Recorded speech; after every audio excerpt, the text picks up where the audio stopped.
and build confidence between the two sides by establishing little achievements on the way, on a very bumpy road. And these little achievements would include localized ceasefire, opening the corridors for humanitarian aid and release of detainees.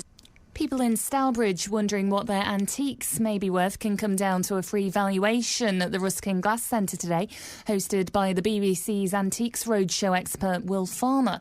Taking place from 10 o'clock this morning, a team of experts will also be on hand to provide information relating to the Stourbridge glass industry. The presenter told Molly on the Saturday Breakfast Show earlier that he's discovered all sorts of finds in the past. A small Chinese vase that was damaged. That finally realised £38,000. We found a large statue that was actually also got a local link that was made by the Bromsgrove Guild, and it was stuck away at the top of the garden, covered in bushes and ivy. And when we pulled all that away and took it out of the garden, that achieved over £30,000. One of the biggest names in comedy is coming back to Birmingham to work on an arena tour. Lee Evans isn't playing the NIA or LG Arena, though. He's doing 9 nights at the Glee Club in the Arcadian. It's so he can work on material for the new tour, and Glee Club owner Mark Toogan says it's a good way to see him. You can spend sort of, £30 or £40 and go to an arena and watch a dot on a stage and essentially watch it with funny acoustics, or you can watch it in a club where, in Lee's case, you're within sweating distance. Lee's run of Glee gigs starts on Thursday. In sport, Birmingham City aim for a cup double over Swansea as they meet in the 4th round of the FA Cup this afternoon. Blues beat the Swans 3-1 to end their defence of the Capital One Cup back in September. Boss Lee Clark says it's one thing to cause an upset, but quite another to do it twice. They will be well aware of us now, and that's why it's even harder for us to beat them now than it was last time. Maybe they weren't fully aware of what we had in our ranks in terms of the raw endeavour and the attitude and the application of my players, the will to win. They know about that now, so they will be very respectful to us. In the conference, Tamworth hope to ease their relegation worries when they visit the league's bottom club Hyde. There's a local derby in Conference North with Solihull Moors at home to Hensford. We'll have updates on that game during BBC WM Sport this afternoon. The weather now, and it's turning brighter and brighter throughout the morning, but there will be a band of heavy and blustery showers coming later, with highs today of 10 Celsius. BBC WM 95.6 News. There's more online at bbc.co.uk/WM. The voice of Birmingham and the Black Country. They have kids and they want somebody else to keep them. Social services shouldn't exist. I know quite a few people that have had pay cuts in their wages just to hang on to their job. Iain Lee, Saturdays 9 till 12. BBC WM 95.6. Morning, this is Iain Lee, BBC WM 95.6. Lots to talk about this morning, and as always, for this to work, I need your phone calls. I'll give you the number in a bit. Some of the stuff coming up a bit later on is the pubs could be in very serious trouble if they're showing football matches when they're not supposed to be. Marmite is being banned in Canada. I say let's go over there and take that country back. Did we used to own Canada? Yeah, I think we did. But before that, according to David Cameron, you're feeling better off. Very, very simple question this morning. Are you feeling better off? Lots of ways to get in touch. You can send me a text, 81333. Start your text WM. You can email me, iain.lee@bbc.co.uk. But the best way to get in touch, the best way to do this is if we have a chat. The phone number, 03453 009956. Have your say. Across the West Midlands, call 03453 009956. BBC WM 95.6.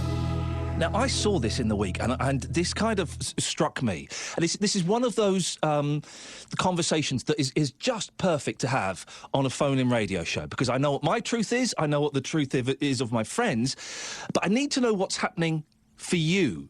Okay, I need your stories and your opinions on this. Are you starting to feel better off? Well, the government is claiming that most people have seen their wages rise in real terms in the past financial year. Labour has dismissed the claims, calling it a strategic disaster. Well, are you feeling better off? 03453 00 9956. Earlier this week, the International Monetary Fund upgraded its forecast for the UK economy. It now expects the economy to grow by 2.4% this year, faster than any other major European economy. Don't worry, I'm not going to blind you with too many figures and statistics, because we can kind of get lost in that. What I want today are your stories. Are you feeling better off? Have you got more cash in your pocket?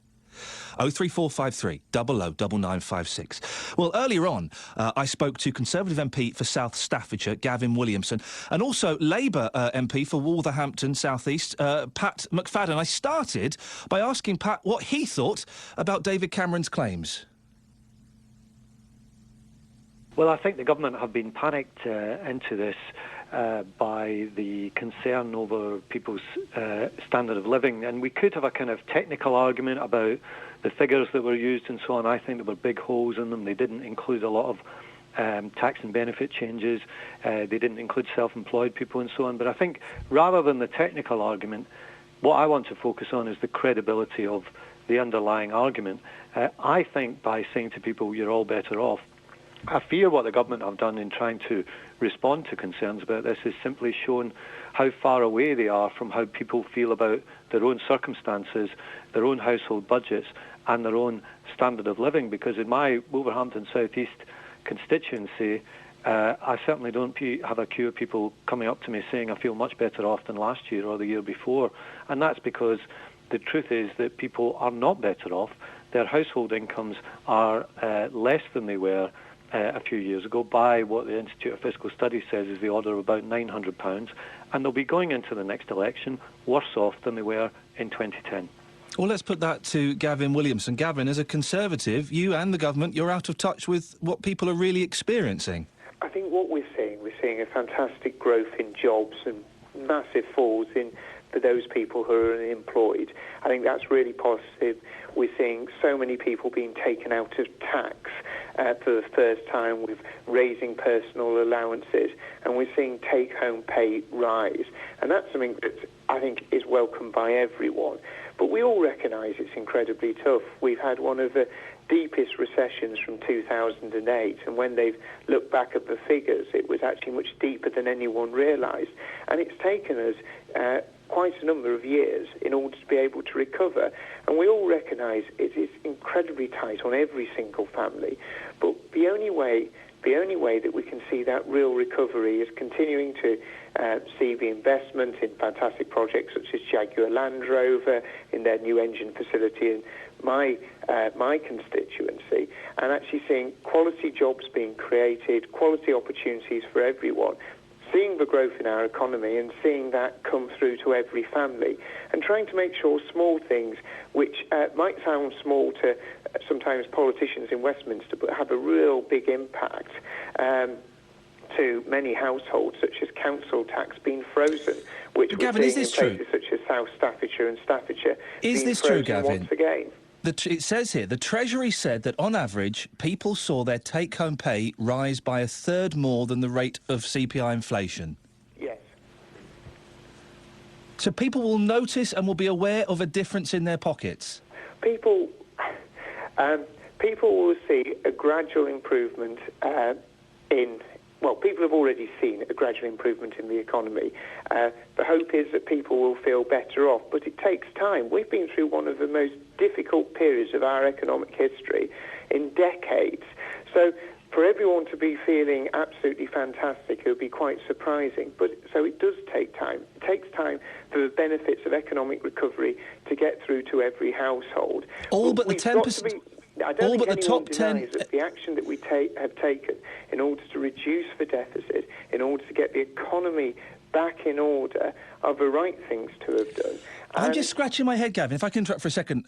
It says here, all but the top 10% of earners saw a rise last year. Now, we're going to put this out to the callers. I would be surprised if many of them phoned in and said they saw a rise last year. Well, I'm afraid I'm not an economist, but those are what the statistics that's been produced, and the statistics backing up the fact that things are starting to improve. But let's give Pat a chance. Pat, by degrees, and it does take time. Pat, your response to that?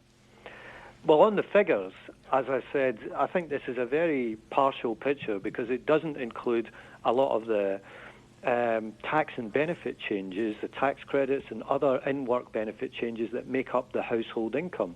It also doesn't include self-employed people who are now 1 in 7 of the workforce. So it's a very partial view, and I don't think it's an accurate picture of how people are feeling. And as I say, but beyond the argy-bargy about the figures, I think this really does come down to how people feel. There are some signs of a recovery. I mean, I welcome the fall in unemployment. I think the recovery is long delayed. We've been through very, very tough times. But I think the government is showing that it's out of touch by suddenly saying that because we've got some early signs of a recovery, which I very much welcome, suddenly everyone is better off. I don't think people are better off because there's been lots of studies done on this. People, because of a whole number of changes, pay freezes for years and so on, with prices rising far faster than wages, are actually having to tighten their belts much more than was the case 5 or 6 years ago. But in the end, the argument's going to be about the future. In the end, the argument is going to be who is best for the economic future. And I know that we've got to be trusted at the election with people's money in the future, and that's why Ed Balls is making a big speech today about how Labour will bring the deficit down on a slightly different timescale from the one that the government It's slower, isn't it, than the government one? It's 2 years slower. Slightly slower timescale than what the government have set out. But we've got to bring the deficit down. We've got to make some tough decisions, but we would make different choices to the ones that have hurt so many people in recent years made by the government. What different choices would you make? Where would the cuts come then? Well, I think Ed Balls has already, for example, set out some of the benefits for the very top line of pensioners. I think there'll be more to come in that regard. I think in a budget of £700 billion that the government spends, there is always room to make different choices. There's no escaping tough decisions, but I think that the choices you make, and for example, we've said that we do more on the bank levy to help people with childcare costs and so on. So there are different choices that you can make within a big budget, and that's the kind of priorities and the choices that will be set out at the election for people to make up their mind on. OK, final question to you, Gavin. Labour dispute the figures, saying that we're all better off. They say that once benefit cuts are taken into account, Britons are down more than £1,600 a year on average. OK. I think if you ask most people, where do they think they're going to be next year? Are they going to be better off? Do they feel more confident about how the economy is going to be? Every single one not every single one of them, but I'm sure the vast majority will say that this country is heading in the right direction, with unemployment falling, with growth, one of the strongest growing economies in the whole Western world. And we talk about Labour's plans for the economy. This is the party that actually totally crashed this country. This is the party that actually totally destroyed our economy, wrecked the manufacturing base, actually drove us to the total brink. We do have a choice. We either have a choice of continuing to grow this economy, making sound judgments about how to make sure that we don't actually spend what we don't have, and making sure that everyone benefits from that, and that's what we're delivering. Well, that was earlier on this morning. The last voice you heard there was Conservative MP for South Staffordshire, Gavin Williamson. The other voice was Labour MP for Wolverhampton South East, Pat McFadden. Very, very simple question. Are you feeling better off? Yes or no? 03453 009956. We'll take your calls in a bit. It's coming up to 9:15. It's time to get the latest travel news now. Here's Liz Saul. Thank you very much, Ian. As you head to the M42, southbound is lane shut. A van's being recovered from an incident earlier on between 3 and 2. These are the Redditch exits, although traffic is still fairly light this morning passing the scene. As you head in and out of Birmingham, through Selly Oak is looking a little busy. From the Selly Oak Triangle through towards the Priory Road turn and in the Edgbaston direction. Expect a bit of congestion around Dudley. There's temporary lights and roadworks which have sprung up on St James's Road between the Parade and Ednam Road. Not looking too bad in West Brom, though. The A41 underpass is shut because of ongoing roadworks there. You're just being diverted via the slip roads, and traffic's fairly light around there so far this morning. If you can update us, call BBC WM95.6 Travel 08453 002288.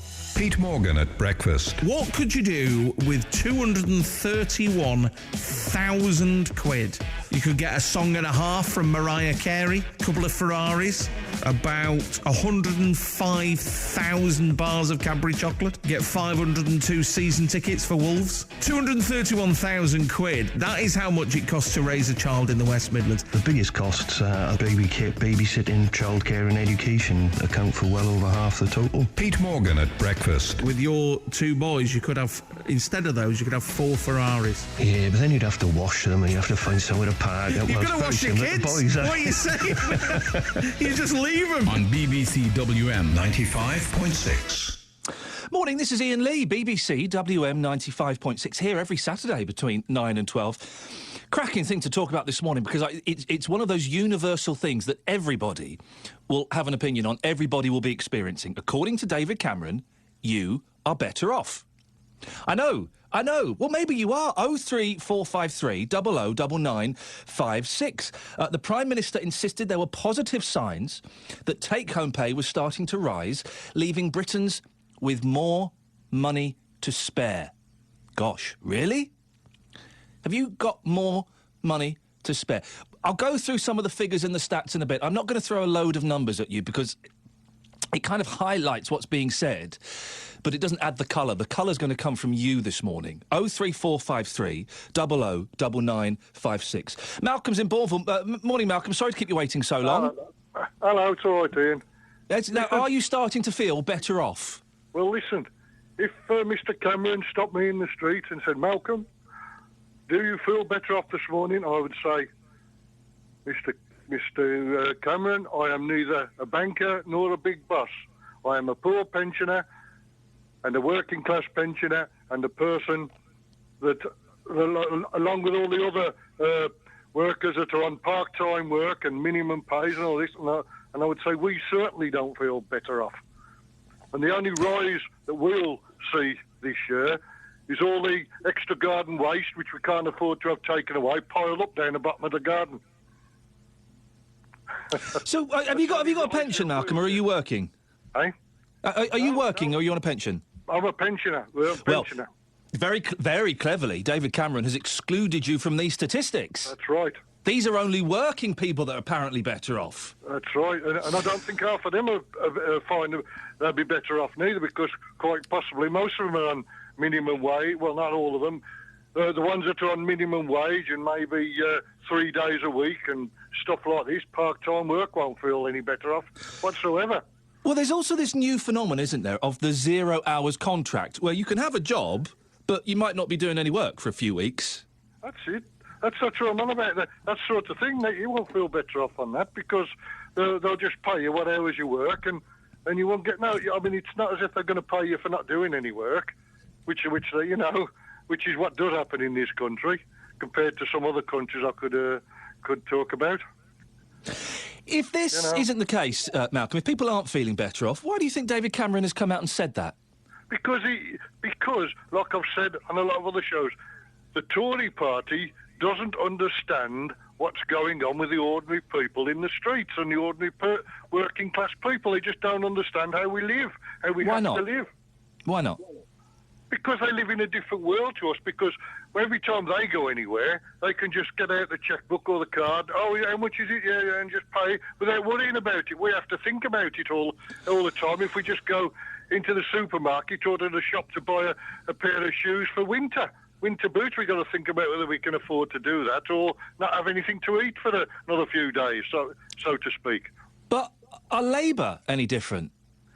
A little bit different because... they're all quite wealthy as well in the Labour Party. Right? The Labour Party, the MPs and the members of Cabinet, the majority of them are quite well off in Labour. Yeah, I know, but at least they think differently to the Tory party. At least most of them have come up from working class roots, rather than where the Tory party have already... they were already born with a silver spoon in their mouth, most of them. Malcolm, thank you for your call. 03453 009956. The Labour Party, working class, are they still in 2014? I think that's where we are now. I'll check my calendar later on. Are the Labour Party still predominantly working class? I'm not convinced that they are anymore. It's certainly not the same Labour Party of 20, 30 years ago, is it? The Prime Minister says there are positive signs that take-home pay was starting to rise, leaving Britons with money to spare. Have you got money to spare? Are you feeling better off? I'd love to hear from you if you have. If you are a bit better off than you were, say, a year ago, 2 years ago. 03453 00 9956. I don't know. There's something that makes me think we won't get many calls saying that. I've just got a feeling, from doing phone-in shows, which I do quite a lot, I kind of like to feel I've got a good feeling about what people might say on this. I would be very surprised if we got any calls saying, yeah, no, actually, I agree with David Cameron. I'm doing much better off. I've got a few more quid to spare. 03453 00 9956. John's in Kings Norton. Morning, John. Morning. John, what do you reckon? Are you feeling better off? Well, I am, because I sold my house and moved into an apartment, so, because I'm getting on in years. I'm in my 80s now. Oh. But, at the moment, I'm quite happy with the way things are going. But a couple of things I'd like to mention. Ed Balls is coming to talk today about what he's going to do if he was there and all that sort of thing, isn't he? Mm. Well, evidently, Ed Balls was the assistant to Gordon Brown when they sold our gold at half price. You remember, a few years ago, they sold a lot of our gold at a lot less price than they was normally going. And Ed Balls was working for Brown. So having him as Chancellor would be absolutely disastrous. Well, yeah, Ed Balls is doing a speech today where he's going to outline Labour's plans for the economy, and I think if I've got this right, he's going to say something along the lines of they will spend less than they're making on tax, and they claim to get rid of the deficit by 2020 when the Tories are claiming 2018. Well, we were worse off before the Tories came in. The Labour Party had run us into all sorts of debt. That's where we had all the trouble with the bankers. But John, that was caused through them.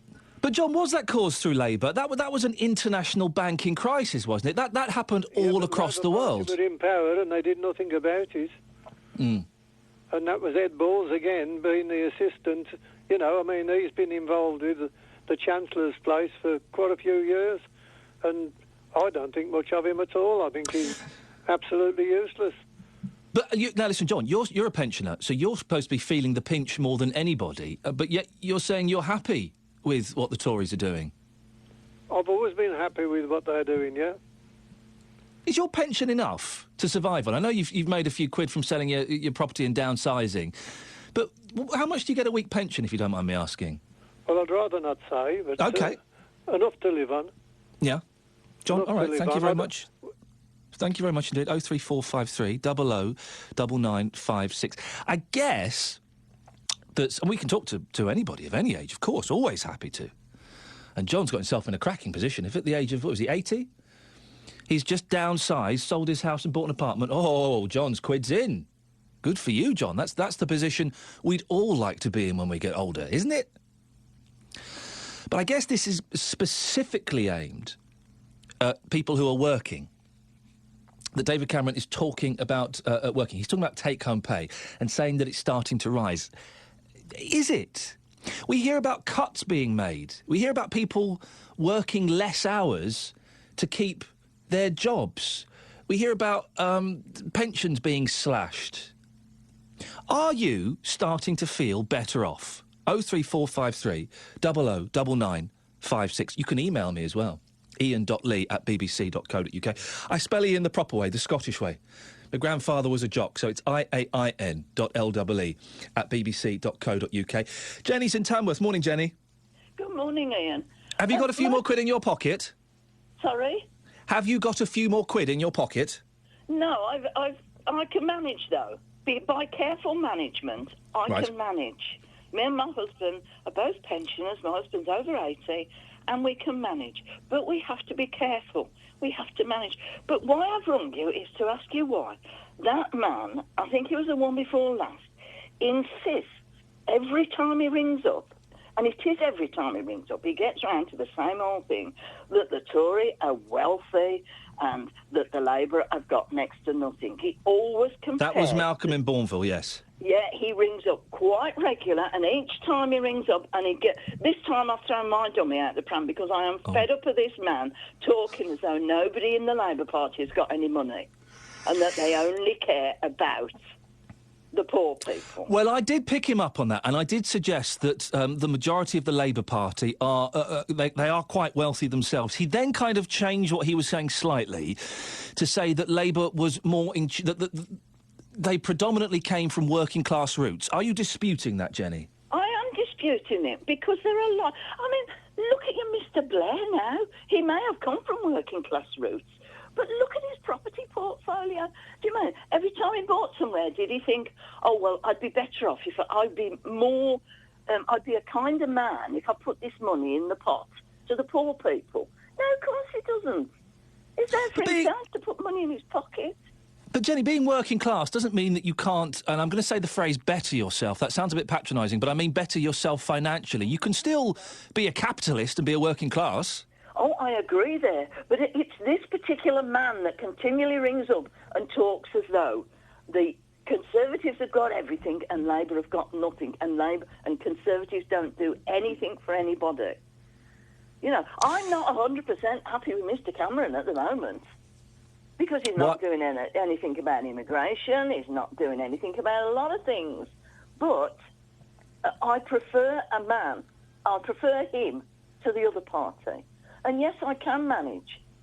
I regret the day that they took cookery classes out of schools and PE classes. They're spending all this money on saying kids are fat. Bring back PE classes, bring back cookery lessons.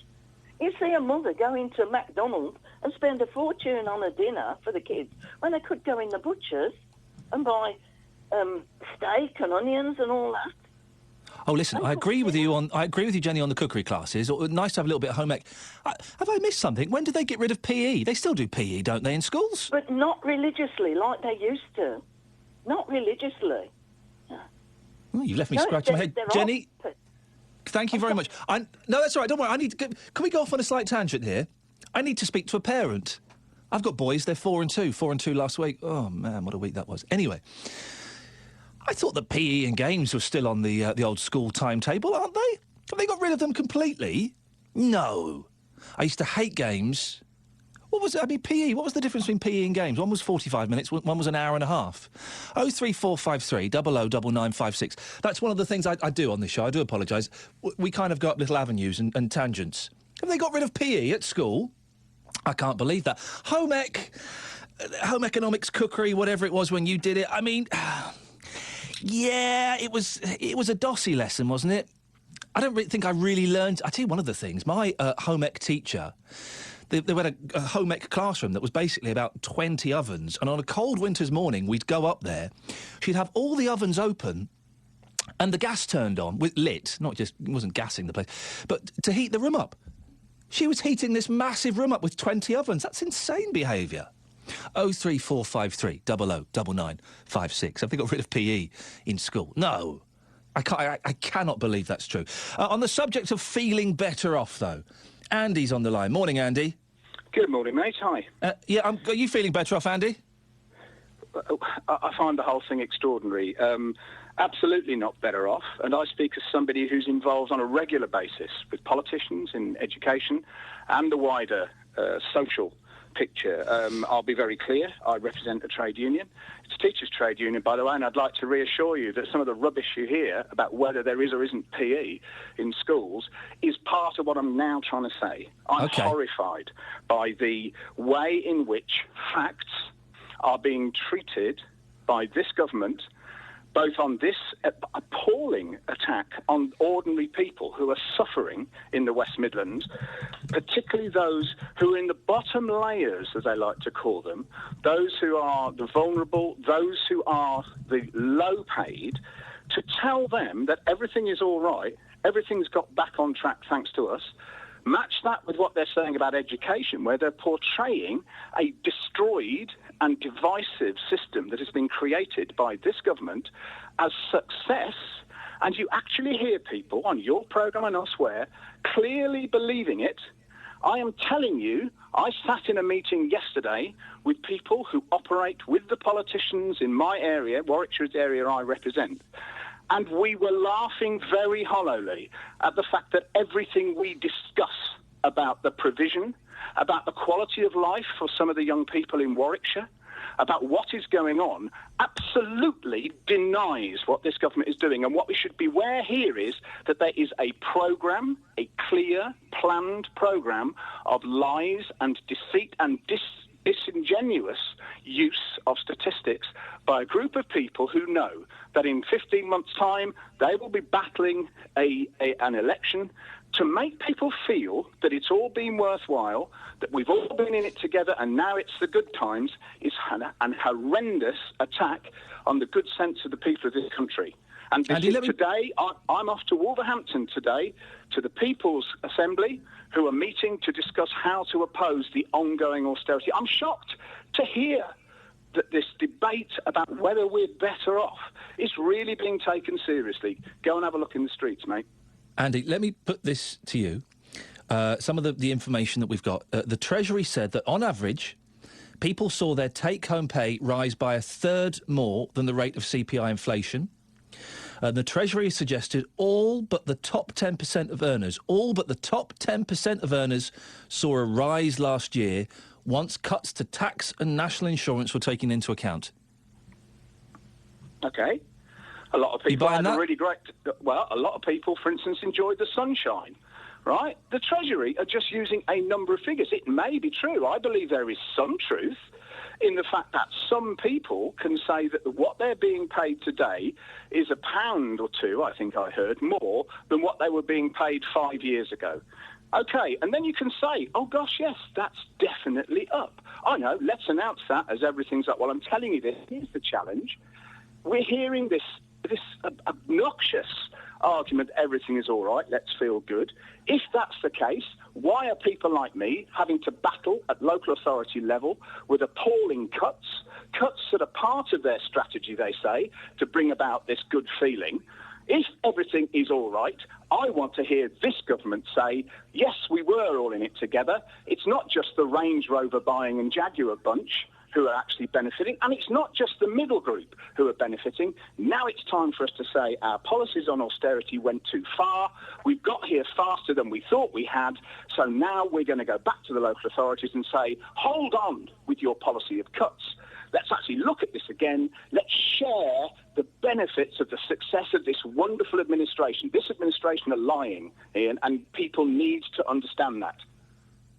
But George Osborne isn't going to do that. He's citing the example that things are working, so we need to cut more. They have a plan by 2018 to have got to get rid of the deficit, and to do that, they do need to make cuts, don't they?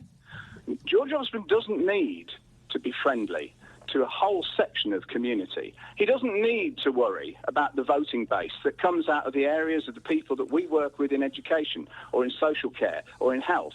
He can make a mathematical arrangement. You can say, what do we really need to get back in power? And what he needs is a group of well-heeled people, a little bit worried about what the impact of all these cuts has been, to feel, actually, this guy sounds OK, it's getting on all right, who have absolutely no idea what the cost has been to the most vulnerable, to those with least in this society, and who are being, I believe, absolutely sold down the river. Only recently, finally, the churches began to actually say, hold on a minute, this policy of austerity is hurting the most vulnerable, it's not touching the middle. But George Osborne doesn't need to worry about that. He doesn't need to worry about the people who are living absolutely on the desperate breadline, because it doesn't actually matter. He needs 38, 39, 40% of the vote. Come on, guys, let's get on there. And then they can go on being in it all together. They can go on having the fun. And the rest of us can sit and marvel that even when experts like me come on week after week and give evidence of the mess they are making, that this is somehow being missed by the general public. It's a big con trick. They're doing very well about it. And if people want to believe it, let them get on with it. Dave, do kids still do PE? Do kids still do PE? Yeah. Listen, there is still PE and various extremely well-developed sporting elements throughout education, except for one problem. Yeah. You may have noticed the word cuts. Cuts is affecting the education system, particularly in the state sector, and it is benefiting, particularly in the private sector, those people who wish to make money out of children's education. We'd love more money in the state sector to be able to do even more physical education, to do more of that. But there are many brilliant, brilliant state schools out there, and kids who go there are getting a fine diet of physical education. Andy, thank you very much indeed. There we go. I think the answer to that question, which could have been answered with a yes or no, was yes. I think. I'm not sure. Thank you for that, Andy. 03453 009956. I would still like a definitive. I would still like a definitive answer as to whether kids still do PE. I think he was saying they do, but I kind of got a bit lost in the unionese there. 03453 009956. Well, that's Andy. Coming from a political point of view, he is a trade union rep for teachers, saying that what David Cameron is saying, that we are, the majority of workers are starting to feel better off, that take-home pay was starting to rise, that Britons have more money to spare. Andy there was saying that's not true, saying it was lies, that George Osborne and David Cameron are lying to you. Well, the only person we've had, I think, so far call up and say, yeah, I am feeling better off, was an 80-year-old bloke who had sold his house and downsized. So there's not much evidence in terms of this, the sample of people calling in to say that people are feeling better off. 03453 009956. It's going to be very easy. We could do a whole 3 hours of people phoning in saying, no, I don't feel better off, David Cameron's a liar. No, I don't feel better off, George Osborne is out of touch with the real people. I would love to speak to you if you're working and if you're feeling better off. Maybe you've had a pay rise. Maybe you've not been able to get a job for a year, 18 months, 2 years. And then in the last few weeks, the last few months, you have got a job. We're hearing, aren't we, that unemployment figures are dropping. They're going down. I was hearing a thing on Radio 4 yesterday about how more companies who have outsourced to various countries like India and China, there was a word for it. They're coming back to England, to Britain, to the UK, creating more jobs. 03453 009956. Are you feeling better off? Dave's on the line. Morning, Dave. Morning, Ian. Dave, you got more money to spare? Well, I'd rather not talk about me because I'm one of the fortunate ones. In what way fortunate? Yeah, I'm okay. I'm okay, thank you very much. But you see, if Cameron and Osborne are telling us that how much better off people are, why don't they ask the people who are working, who are putting more and more demands on food banks? So ask them if they're better off. Yeah? You see, in the latter part of 2011, Ian, I listened to a radio phoning programme, and a guy come on the phone and he said he was a buyer and seller of commodities in the big banking centre down London. Yeah? Yeah. And he was quite clear.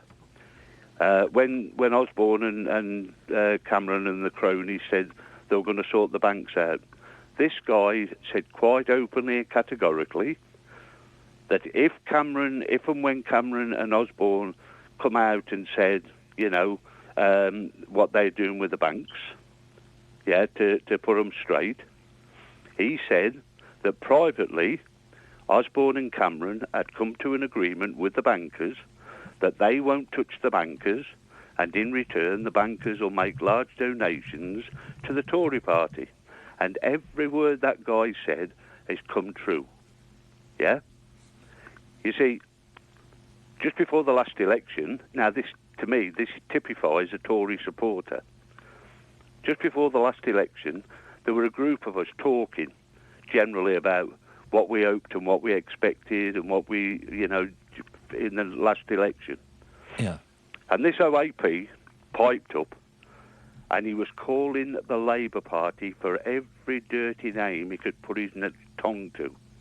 So we just kept talking and chatting, and And a few minutes after, he come and with a big smile on his face, and he said, "But I have to admit to you all, lads, I've never been so well off in my life." Now, he's a confirmed Tory supporter, but he admitted that he'd never been so well off in his life as what he was under the last Labour government. Dave, thank you very much indeed. 03453 009956. Lots of texts and emails coming in. Let me quickly do one of these. Anthony has emailed. "I think there's a bit more coming into my bank each month, but this is being eaten up by the increase in fuel bills." Man, those fuel bills, they're fun, aren't they?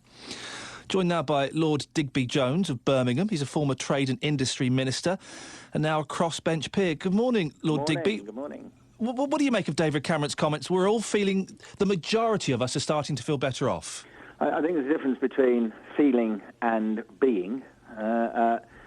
Without doubt, whether, listening to your last caller, you know, if I was any politician of any government, of any party at the moment, I'm not. I mean, I've never belonged to a political party in my life.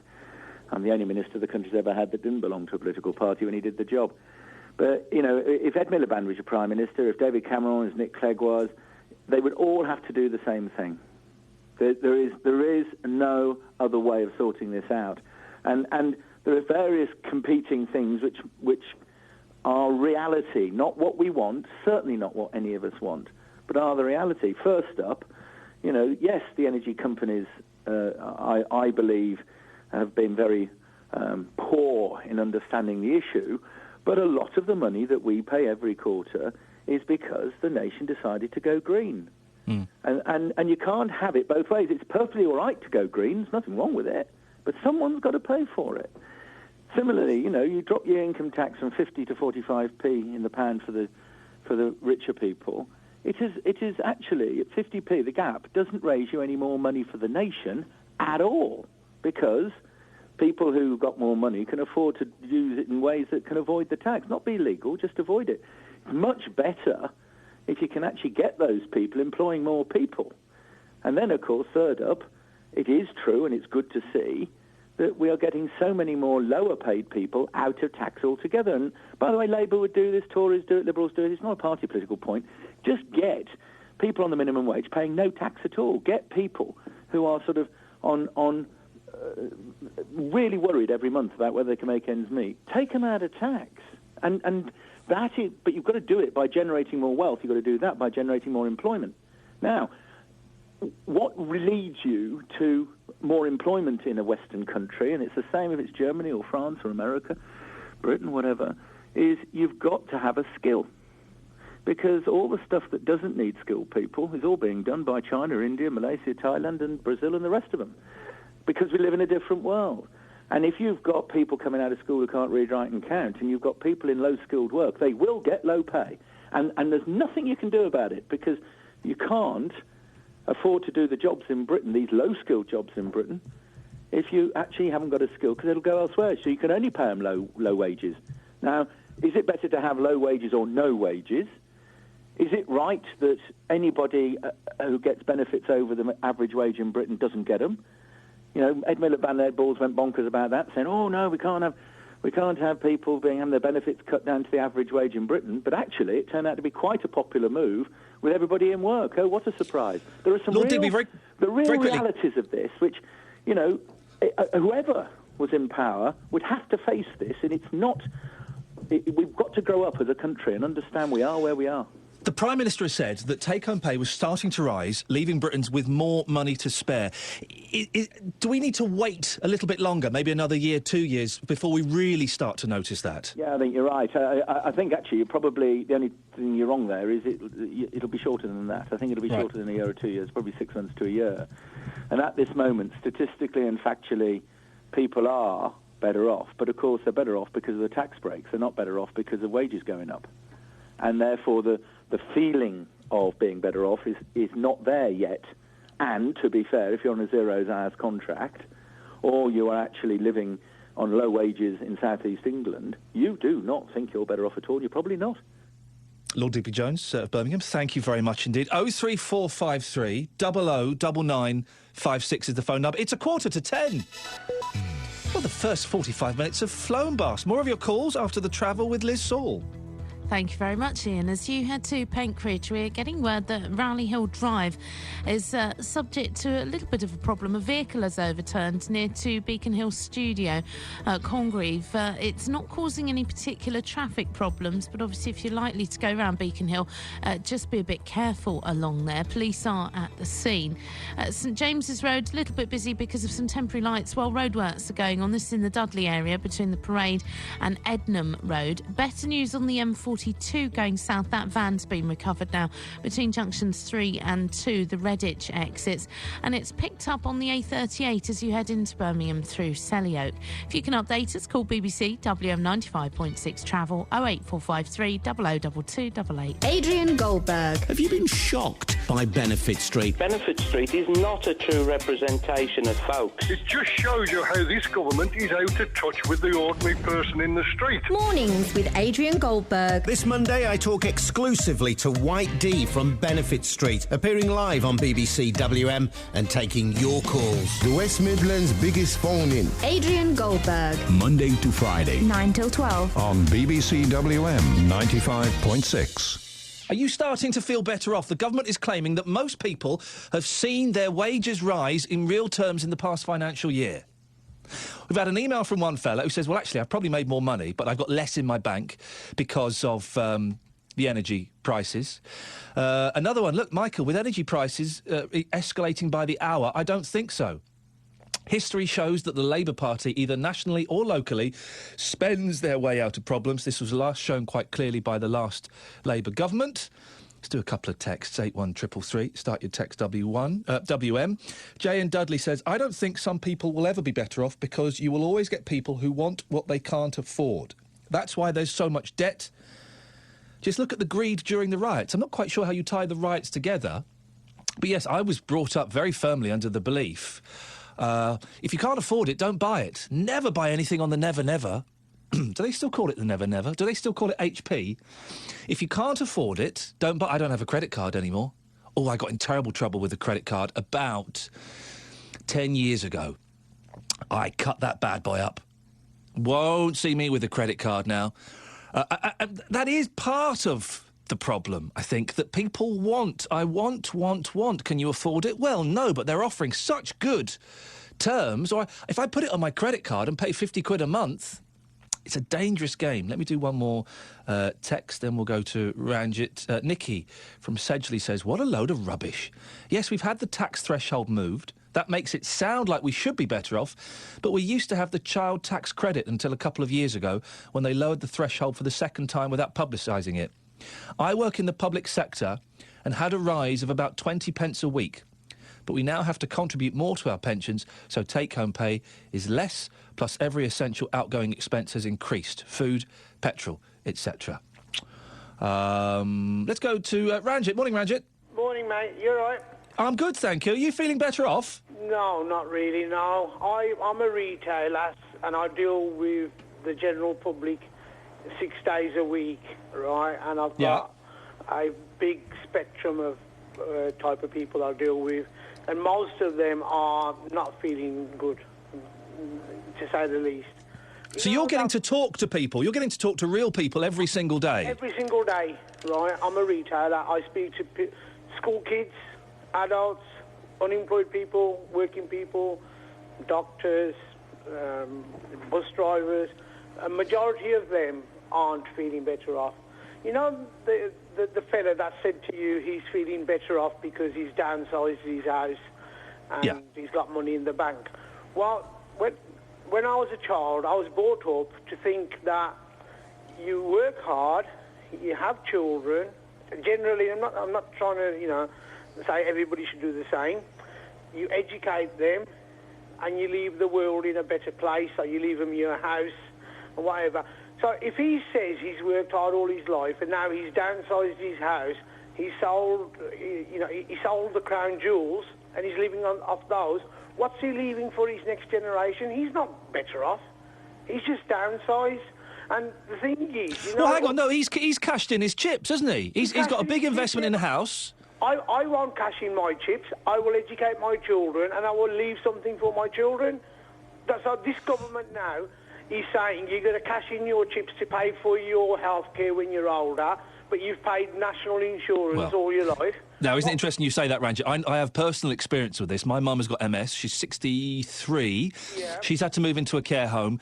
1,300 quid a week it costs in this care home, and she's paying for it. And she has saved. She had a lot of savings, and she had to sell her house and cash in her savings. And I look at her bank account every month, and I'm watching thousands drop out of it. And that's wrong and that's unfair, but that's kind of life, isn't it? No, but, you know, I'm going to come back to what the government is saying, right? The thing is, your mother's worked hard all her life, yeah? Yep. Okay? Brought you up, you managed to get yourself a good job. The idea should have been she's contributed to the country, now you're contributing to the country. You should have something left for you, right? But now you're not going to have nothing left.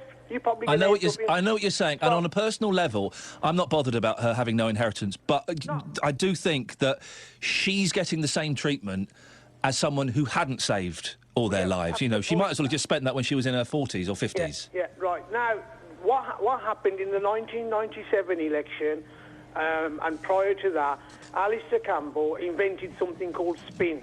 They brought it over from America, trying to tell people, listen, you're feeling good, we're looking good, everything's this. Now, say in the unemployment office, you're late to sign on. What happens is you're sanctioned, then you're no longer unemployed. Right? What you are is inactive. What I would like them to do is when they publish these figures saying there's more people at work, what they're saying is there's less people unemployed, but are they necessarily at work? Right? And what happens, another thing, if you've earned one more pence than you did last year, that means you've had a pay rise this year. But you might be spending hundreds of pounds more. So what they're doing is spin doctoring it. And you know when they had that caller, Malcolm, that says the Labour Party does look after the working class. What's happening in these politics these days, it's about winning. And they will say whatever it takes to win. And all the three parties are all the same. Ranjit, thank you very much. 03453 009956. Just to flag up, after 10 o'clock, we'll be talking about how it's being recommended that you should be pushy when you go to your GPs. Pushy. You need to be pushy. Don't let them fob you off. Tell them you want those antibiotics. Tell them you want those sleeping pills. Tell them you want those antidepressants.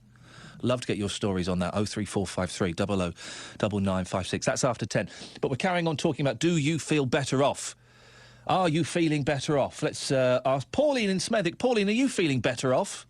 No, I'm not. Oh. I'm not feeling better off at all. This is a depressing phone-in this morning. I was hoping we'd get some stories of joy and of extra wealth. Well, maybe some people are, but what happened to me was last year the government brought in a policy for part-time workers not to be taxed. I don't know if you're aware of this. Right. So I wasn't taxed, which I thought that's great. Yes, because I'm a part-time worker. I work 20 hours a week. Lo and behold, because of this, what's happened is my housing benefit has been cut, my working tax credit has been cut, my council tax credit, benefit has been cut. So I am, in fact, very much worse off. How much worse off? Have you sat down and worked it out?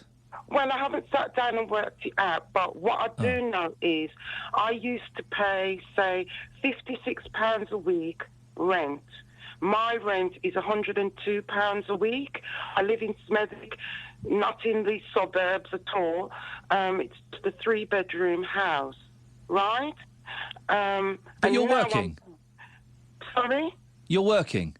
Yes, I work 20 hours a week. Right. And trying to get a full-time job, but it's very, very hard. Or trying to get a second job, which is still difficult as well. Anyway, now I pay £96 a week. And what's that for? That's for my rent. Okay, right, yep. And, I haven't worked out all the the cuts, but obviously because of housing, you know, the cost of living has gone up so high. And the thing is, because of this tax cut, what we got, which was very nice, thank you, I got in trouble because the housing benefit people said to me, well, Miss Reid, you've had a pay rise. You've had a pay rise. You haven't told us about it. Oh, dear. So we have to cut your benefits. So when I went up to the office and explained to them, well, I didn't have a pay rise. I wasn't aware that I had to notify you about this national tax, what we had, right? Yeah, you know, the cutting no tax, yes. I wasn't aware because it's national. You know, I didn't know I'd get in trouble. So now I owe them money, in fact. Oh, how much do you owe them? They says I owe them 200 and something pounds. So I'm paying that off on top of, you know, whatever else, because everything's gone up. So I'm worse off, basically, definitely. I don't live a luxurious life at all. You know, I live in a 3-bedroom house with my daughter. She's nearly 14. Have you got Sky? No, I haven't got Sky. Do you smoke? I do smoke. Well, listen, how much are you spending on tabs a week? I know, it's terrible. It is terrible. That Well, it is, and this is the thing. I was having so much empathy with you there. Not sympathy, it's a bit patronising. Empathy. And then you're spending money on tabs. You are right, and I am trying. Stop it. It's naughty and it will kill you. It is naughty, and it's terrible. It is a big hole in my pocket, definitely. How much you spend in a week on cigarettes? Well, I smoke about 5 cigarettes a day. So, what about... I can't remember how much cigarettes are now. £4 every 2 days. So, what, 30 quid a week? Yeah, which I can't afford. Oh, you can't afford it. Pauline, I'm going to let you go. Thank you. Go and think about it. 30 quid a week. Now, I was full of empathy for Pauline there. Then she's spending 30 quid a week on cigarettes. Now, there will be some people listening, I know, who are going, hang on a second, you can't... Smoking is not, you know, it's a luxury. Sky Television and smoking, I'm really sorry, they are luxuries.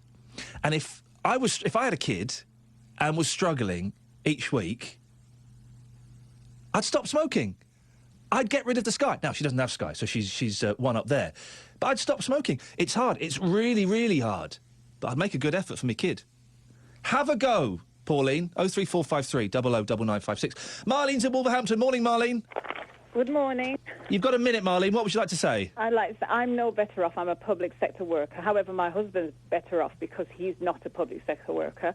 And And for me, I haven't had a pay rise. I had a freeze. I've had increments, but I had a freeze. So I'm not any better off. However, we've lived very carefully because, you know, every so often you get these kind of times when you have to be prudent. You've got to be careful. Now, if you asked the lady if she got Virgin or something else, she would have probably said yes. Sky, she probably hasn't got. But people have got Sky. They smoke. They drink. That. We've had to pull back on certain things. So we have to live within our means. So I am no better off. But having said that, you have to live within your means. But you're saying very quickly that your husband is better off. Yes. He's actually had a pay rise? No, well, it's just because he works for a law firm, so that's just how it is. And people seem to be suing. You know, people trip over and they want to sue. So, you know, he's he's better off almost. Marlene, thank you very much indeed. It's good to know that people's misfortune is filling your bank account. Excellent stuff. And I'm sorry, smoking, Sky, Virgin, they're luxuries. If you're struggling a bit, get rid. More calls on that. Also, should you have to be pushy to get NHS treatment? What's it like when you go and see the doctor? I get quite anxious. I couldn't be pushy. Have you demanded certain treatment? 03453 009956.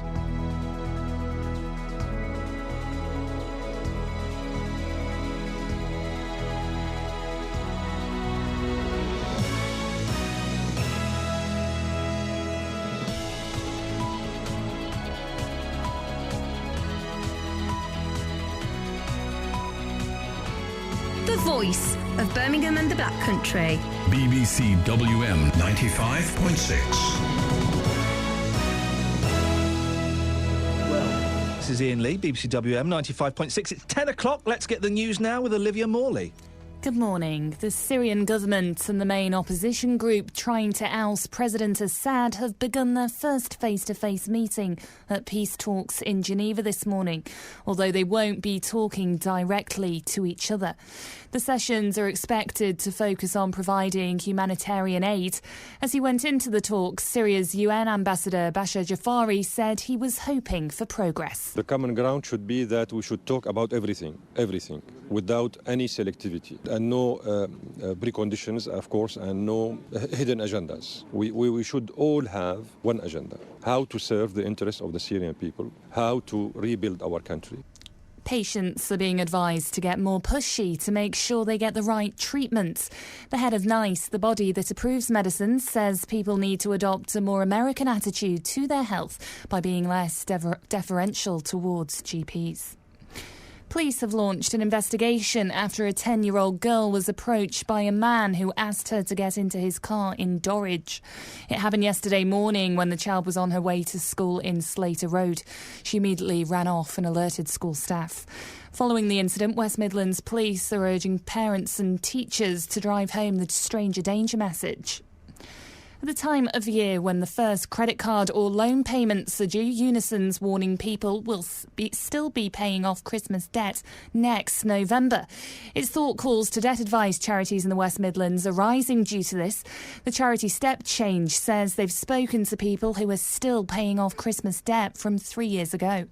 Ravi Subramanian, Unison Regional Secretary for the West Midlands, told Molly Green on the Saturday Breakfast show earlier that he thinks the government isn't helping the situation. You have to wonder where David Cameron is getting his figures from. He must be living in cloud cuckoo land when he was saying yesterday, and the government was saying yesterday, that people are better off. It's just madness to say that.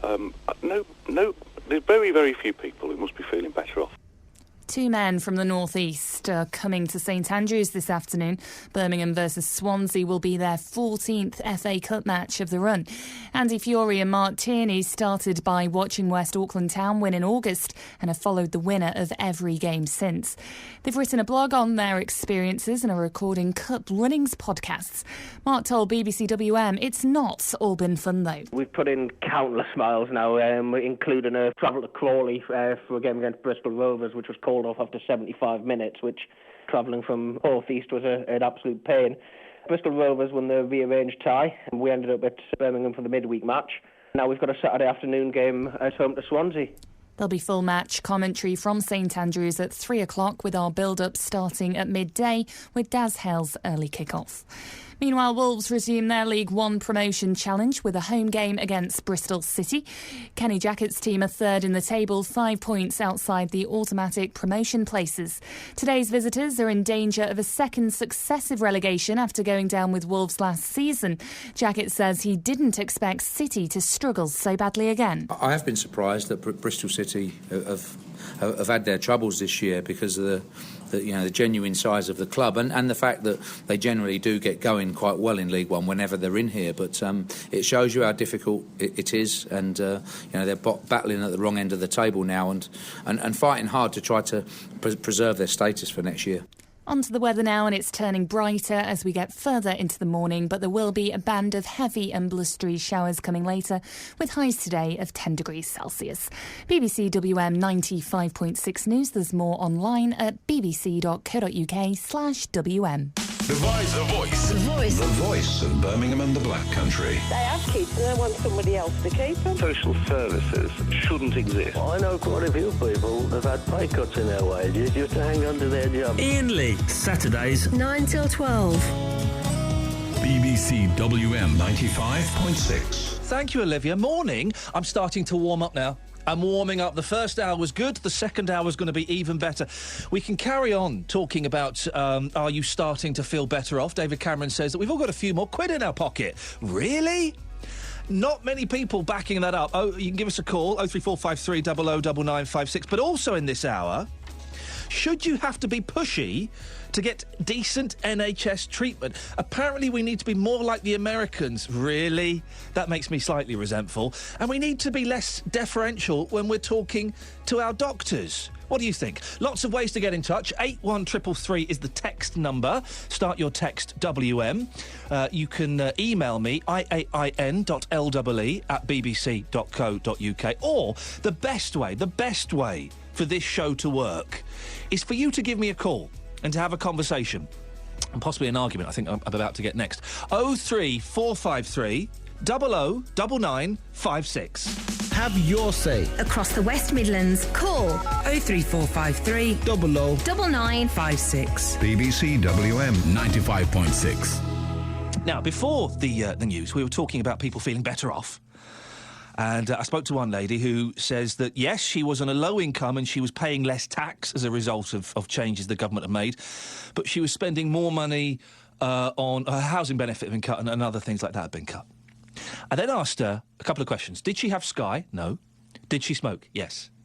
She's spending about 30 quid a week on cigarettes. Well, really?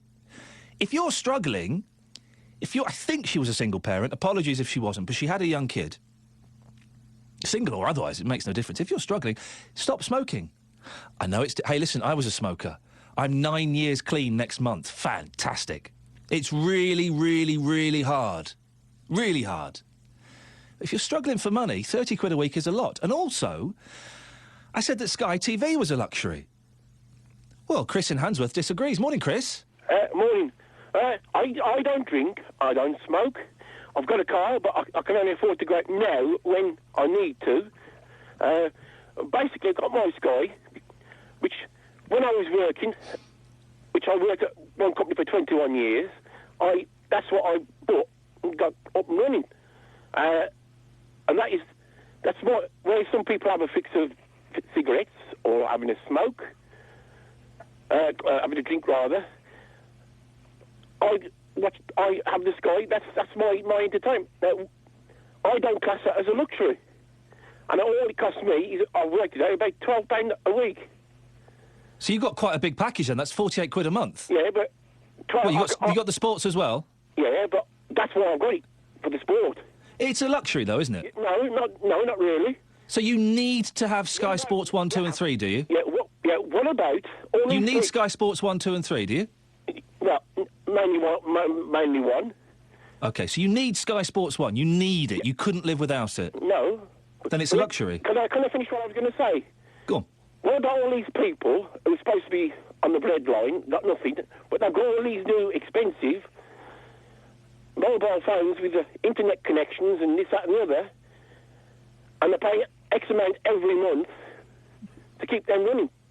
Now, what about them? I have got a mobile phone, but it's just a basic standard text call phone. Me too. And all I put on there is probably £5, and it lasts me a month. Right. Good for you. I don't see the point. Well, basically, you work your money out so you can live. I don't go Listen, my phone is a Nokia 3310. All it does is make phone calls, send texts and play Snake. That's it. Well done. If people can't afford these things, then yes, they shouldn't be spending money on it. No. But it's you can't argue, Chris, that Sky is a necessity. It's a luxury. Well, you get 5 channels anyway. You get a Freeview box, you get, what, another 40 channels? Yeah, let's put it this way. The problem I have is, with me illness, I have that. It's part of it keeps me going. Whereas if I sit in 4 walls just watching the ordinary 5 channels or whatever channels they are on Freeview now, I'll go mad. So, can you afford to pay for your Sky? Yes, that's right. Are you struggling to make ends meet anywhere else? No, I've worked everything out, so I can just about do what I've got to do. OK, and have you got kids? No. Are you struggling to feed yourself? No. Then go and enjoy your Sky Sports. Chris, thank you very much indeed. Go and enjoy it. I'm not having a go. I've got Sky. Yeah, I've got it. I've got the basic package, which I think is £21 a month, maybe $21.99. No sports, no movies, just the basic stuff. So I'm not knocking you if you've got, your Virgin Broadband TV package, whatever it is, or your BT TV package, I'm not knocking it. All I'm saying is it's a luxury. 2 or 3 years ago, I didn't work for 8 months. I was all right, I had some savings. But I drew up a list of things that were luxuries that we did not need to spend money on. My TV package was one of those things that was on the list. Got a job, didn't need to get rid of it, but it was on the list. You can't argue that Sky and Virgin and I don't even know what other TV packages there are out there these days. There's so many. You can't say they're not luxuries. 03453 009956. On to other things. You can give us a call on that, though, don't worry. But this is an interesting one. Should you have to be pushy to get decent NHS treatment? Patients have been urged to adopt pushy American attitudes to get doctors to prescribe the drugs they need. Well, the chairman of the National Institute of Health and Healthcare Excellence, Professor David Haslam, has told the Daily Telegraph that people should see themselves as equal partners with their doctors. A government report earlier this week revealed that a third of patients with kidney cancer and a third of those with motor neurone disease weren't receiving the drugs they needed. Well, Louise Irvine is a GP and member of the National Health Action Party. Morning, Louise. Good morning. Patients need to be pushier like Americans. What are your thoughts on that? I don't think that's a very good advice to give to patients. I think pushy American-style interactions would probably be the way to get the least good care from your GP. I'm speaking as a GP.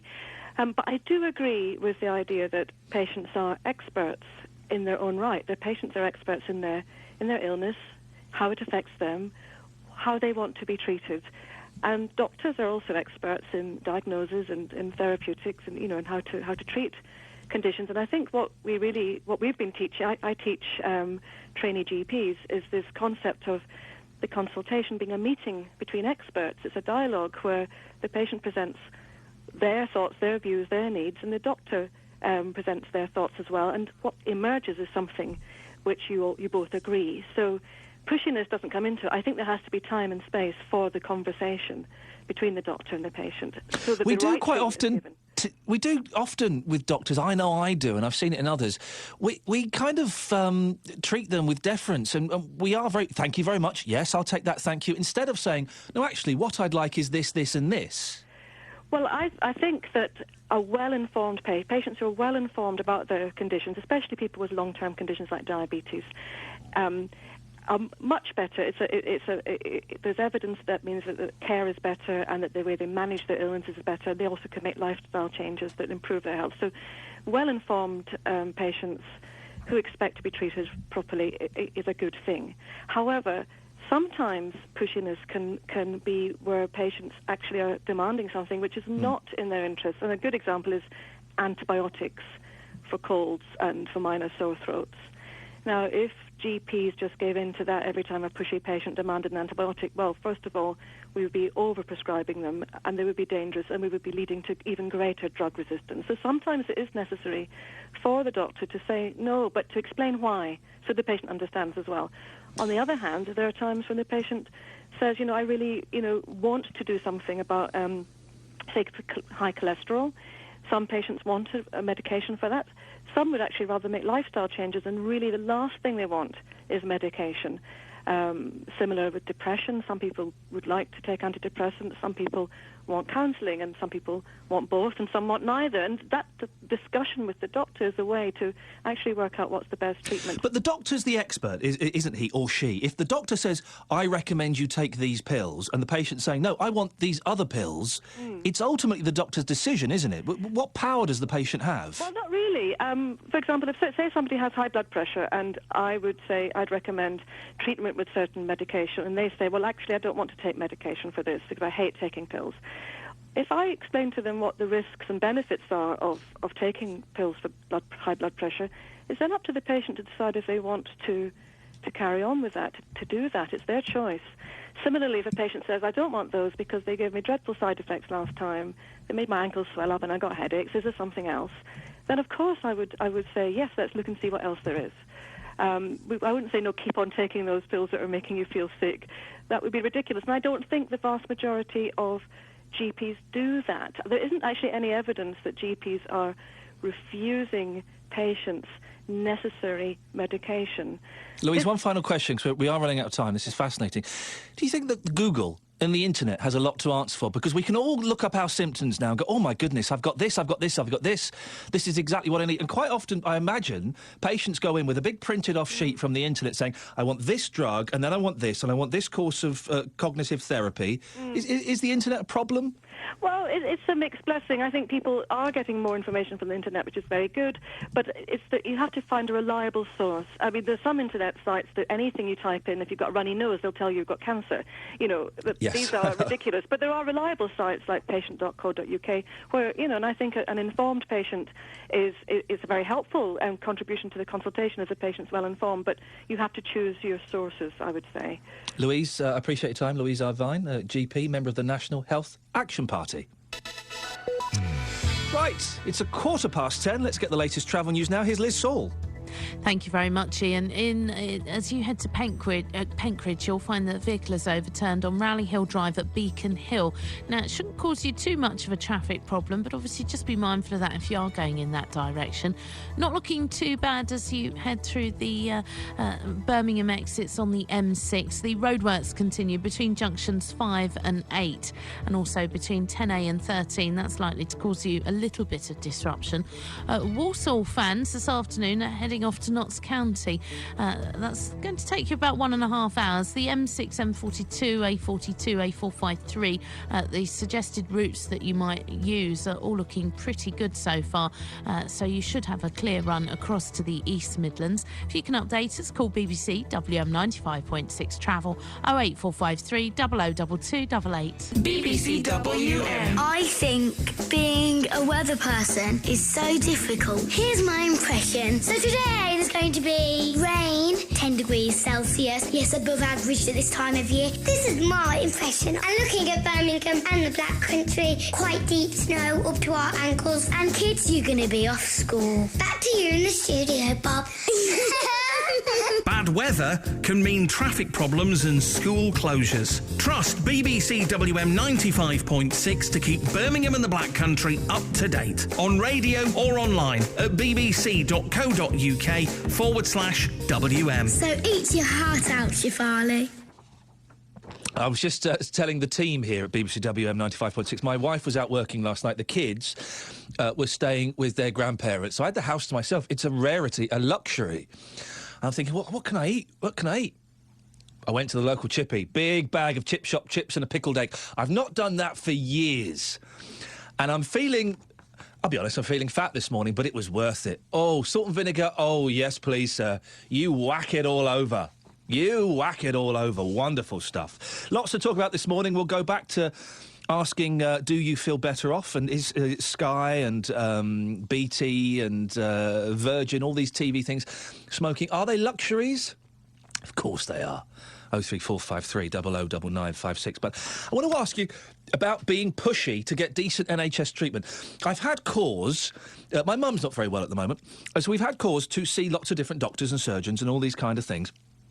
And I find it very difficult to be pushy. I find it slightly easier, actually, because I'm there talking on behalf of my mum. So that makes it a little bit easier. Are you sure this is the right thing? What other options have we got? What would you recommend? What if we did this, this and this?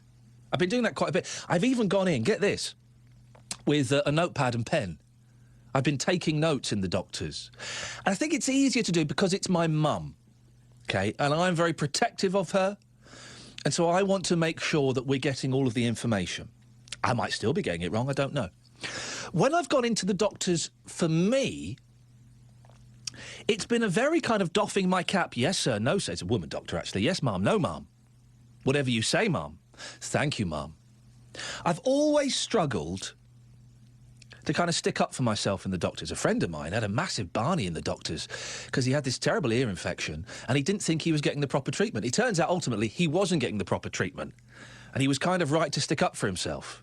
He got barred from a surgery. That's not good behaviour. I'm not condoning that. 03453 009956. Have you gone to the doctors and disagreed with what they've said? There's a new thing, isn't there? And I must find out how to do this. There is a new national database of patients' information. OK? To a certain extent, it's anonymous. Your anonymity is sort of guaranteed, but it's not quite. It can be de-anonymised, unanonymised. Is that a word? Probably not, but you know what I'm saying. But you're allowed to opt out of it. And I'm thinking, I really want to opt out of this database. But I feel too nervous to go in there and say, can I opt out of it? And it's just dawned on me why. I'm not scared so much of the doctors, it's the receptionists. The receptionists are terrifying, aren't they? Why would you like to see the doctor? It's personal. Yeah, but I need to know roughly what it's about. Oh, really? I've got to tell a middle-aged mum who's got no medical training a little bit about my problems. 03453 009956. We can talk about being a pushy patient. Let's expand this a bit, can we, to your experiences within the medical system, within the NHS, within GP surgeries. I do have many, many problems. I'm a very troubled soul. 03453 009956. Cliff's in Tipton. Morning, Cliff. Good morning, Iain. Cliff, are you a pushy patient? Yes, I am. I completely agree with you about your receptionists. When you call up here to make an appointment, they say, well, what is it about? And you say, well, I've got an earache or something like that. You go in to hear the doctor, and the doctor says, now, what have you come to see me about? Now, if the receptionist had wrote down a short note, earache, ear infection or something like that, the doctor would know. So why the receptionist ask you, I don't know. Can I speak freely? And I don't mean to do... I'm sure there are some wonderful doctors, receptionists out there, and I salute you for the great work you do. But I get the impression, Cliff, that the ones that I've dealt with, they're just nosy, lonely women. They're just a little bit nosy. I have a story for you about that. I was ill over Christmas. I had what I would call WM lurgy. I swelled up, I could hardly eat. I rang the surgery for a prescription, and the receptionist answered, blah, blah, blah. Oh, she says, you're one of our problem patients, aren't you? I said, what do you mean? And she said, you're a problem patient. I said, I'll report you for that. She said, if you report me, she said, you won't get your prescriptions. So I hung up. I thought, I'll call back, and I said, can I speak to the practice manager? She said, I'm the only one on. I said, you're the one I spoke to earlier, aren't you? I said, how can you call anyone a problem? Oh, she says, and she softened up a bit by this time. She said, she says, we have our problem patients. I thought, how do you know a patient is a problem if you're a receptionist? What have you done to be a patient, to be a problem patient, Cliff? Well, I've got diabetes, and I've suffered with eye trouble. But how have you caused a problem in the surgery? Are you a bit stroppy, a bit naughty? No. I just go in and I say, is my prescription ready? Oh, we haven't had it signed yet. When did you bring it in? 48 hours ago. Oh, well, it should be ready now. I'll just go and have a look. And that takes them away from their mates and their cup of coffee. But as regards the doctor... complaints. Yes. I mean, I've gone in and I call my doctor by her first name. And if I don't think anything's right, I tell her so. I mean, she used to say, go home and take some tablets. And I said, well, surely not. And, I mean, I've been borderline for a certain thing for a good many years. Thyroid. And they haven't treated me. They'll just wait. And, I've been insisting that they treat me for it. And eventually I got a test through and it was normal. So I'm quite happy about that. But I've had no trouble with doctors anywhere. If you treat them as equals and they know that you're treating them as equals, fair and good. Would you go in with a list you'd printed off of the internet? I think that's one of the curses, the modern curses of the doctor's surgeries. People... It used to be big, thick medical books. My mum, oh my goodness, she kept diagnosing herself. But now it's people can go on the internet... You mean the skeletons in various areas? The skeletons, yes. Yeah, yes. No, I wouldn't you do that. Because, I mean, I would rely on their judgment. Where I go, there's about 8 doctors, and you know which ones are are the more knowledgeable ones, and you try to get in and see them, even if you have to wait. Okay, if I tell you I'm pausing, I interviewed a doctor once, and I didn't know this is true. If there are any doctors listening, particularly older doctors, could you call up and be honest with me? There was, you can now see, Cliff, you can now look at your medical notes, and 10 years ago you weren't allowed to do that. And there was a slight reluctance from some doctors, to allow patients to look at their medical notes. And I know why that is. It's because they used to write abbreviations on there about the patients, and they were quite often quite rude. Some of them, for example, Abitad. Abitad means another blithering idiot thinks he's a doctor. Dard is dead as a doornail. And MFC is measure for coffin. Now, this is true. If you're a doctor of a certain generation, could you give me a call? 03453 00 9956. Back me up on that. I am not making that up at all. That's exactly what they used to do. Aren't they naughty, Cliff? Cliff, thank you. Aren't the doctors naughty, Cliff? They can be very naughty at times, I believe. I have a... Oh, yes. They're very... Oh, can I just make a comment about, are we feeling better? You got more money? You got more money in your pocket? Well, I'm on a limited income. I took your retirement, so I don't feel any of it. But if, as the politicians have said, if they've taken millions out of income tax, that means sometime in the future the politicians will turn around and say, what right have you to say that you've never paid tax? Cliff, thank you very much indeed. 03453 00 9956. It's true. It's true. The old notes, when they were written on bits of paper, would have these abbreviations. I can't remember any of the others. There are loads of them. They're quite rude. Some would say, this is a fit woman or this is a good-looking guy. And there'd be little abbreviations, and only other doctors would know what they are. I know it's brave of you to do this. Maybe you're a retired GP and you won't get into trouble for this. Give me a call, 03453 00 9956. Let me know about those abbreviations. And also, if you've been pushy when you go to the doctors, it's a tough thing to do. We're supposed to be more like the Americans. We're being encouraged to be more like the Americans. And when you think about it, it's your body, isn't it? It's your health.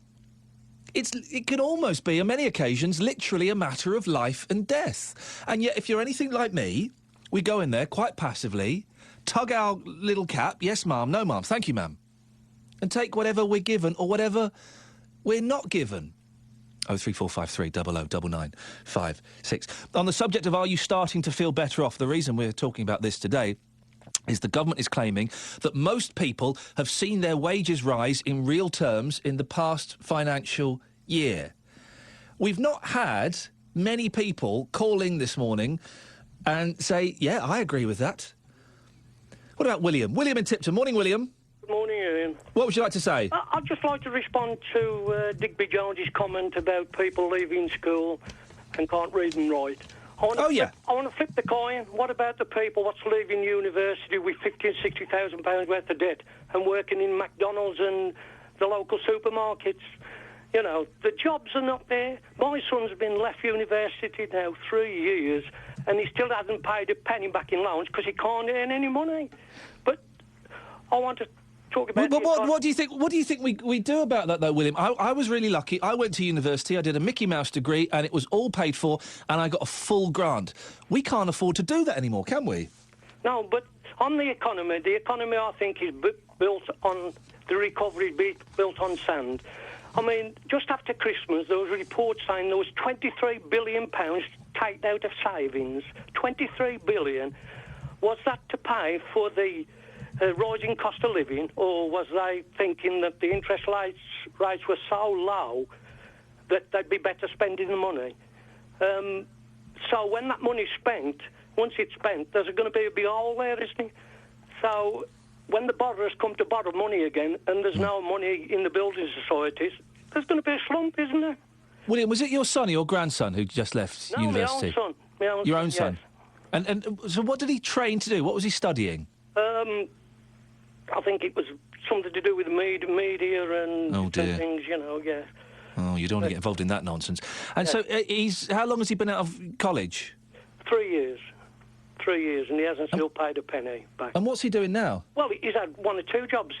It was that hard to get a job that he had to go as a clerk in the hospital, just walking around the wards taking notes, because there was no jobs available. He's got himself a job now, but he's in the process of trying to get a better job. But at the minute, he's taking different tests, to see if he can get this. But we're being told, William, that there are jobs. There are more and more jobs. Yes, there is. Yeah, if you're willing to take the low-paid jobs and these what's it salaries where you haven't got a contract, you might. Oh, the 0 hours. The 0 hours, part-time. All these jobs they talk about they've created. I'm wondering if about 90% of them are in this category. They ain't high-paid jobs, are they? I mean, they talk about the motor industry now. How many jobs are created? Who owns these motor industries? Tata, India, Nissan, Japan. So where's all the profits go? They don't come to this country. They go elsewhere, don't they? William, thank you very much. I wish your son the best of luck. 03453 009956 if you want to give us a call about that or anything else that we're talking about. This is Iain Lee on BBC WM 95.6. Iain Lee on BBC WM 95.6. The voice of Birmingham and the Black Country. Now, the Premier League has told the BBC it's planning legal action against almost 100 pubs that it suspects are illegally showing Premier League matches via foreign satellite channels. Now, if you go to your local boozer and they show football matches, you'll be interested in this, I think. In the last 4 months, its private investigation firm has visited nearly 4,000 pubs across England and Wales, and the first prosecution will be against a pub in Swansea. And I'm joined by Ellis Cashmore, Professor of Culture, Media and Sport at Staffordshire University, and also Bill. Bill runs a pub in Wolverhampton. Morning to both of you. Morning. Good morning, Ian. Bill, we'll start with you. You have used foreign satellite channels in the past. Do you still use them? Yes, I do. Tell me why. Simply because of cost. You're looking at a cost of £1,400 to have a Sky offer, or about £250 a month, this is, for a foreign satellite, and you don't see with Sky a 3 o'clock game. Yes, I heard about this. They have the 3 o'clock sort of dark time. What is that? Why don't they show a game at 3? Well, it's only a guess, but my original thought, I think originally it was because Sky didn't want to affect attendances at football grounds, so they didn't show the 3 o'clock games with the Sky channels. OK. But if the rules are that you're not allowed to watch football matches via foreign satellite receivers and things like that, why do you think you should be allowed to break the rules? Well, simply because Sky are overcharging. Everybody will be happy to use Sky if it was a reasonable amount, but you cannot justify £1,400 a month, £350 a week to have Sky on. This is a Wolves town. People are not bothered about watching Manchester United or Chelsea. They want to watch Wolves. So when we're in the Prem and those games were shown, if you didn't have that on, you just watched your customers walk to a pub that was prepared to take the chance. So it's all about overcharging, it's about monopoly, and it's about exploitation, and Sky are a disgrace. What do you think about the Premier League? They're planning legal action against pubs. Have you heard anything from them? Oh, sure. I mean, they always do this. I mean, it's no coincidence that they've gone to Swansea because it's their first year in the Premiership. So, of course, in the same way as happened in Wolverhampton, all the Swansea licensees have jumped on and had these satellites because they're going to lose business to a rival pub unless they have it on. And, you know, you'll listen to Ellis Cashmore in a minute and he's going to say, oh, well, you know, you should pay Sky because they revitalise British football. That was all right. That was 20 years ago. The fact is, you know, Sky have made a lot of money out of this and they've fundamentally changed, and not always for the better, the nature of British football. Because football has been lost to the fans now. It's out of their league. You know, Wolves were charging £40, £50 a ticket when they were in the Prem, and you couldn't afford to watch it because Sky weren't showing it. Bill, go back and stand where you were standing a second ago, because we're losing you slightly. I'll come back to you in a minute. Ellis Cashmore, Professor of Culture, Media and Sport. What exactly are the rules, Ellis? Is it breaking the law by getting football channels from a foreign country? Not in itself, Ian. You can take the chance. There's a court case a couple of years ago, and it was proved that the person who's running a club was taking a feed from Greece for a greatly reduced price than the charges that Bill has just explained are quite heavy from Sky. You know, they don't go lightly on the punter.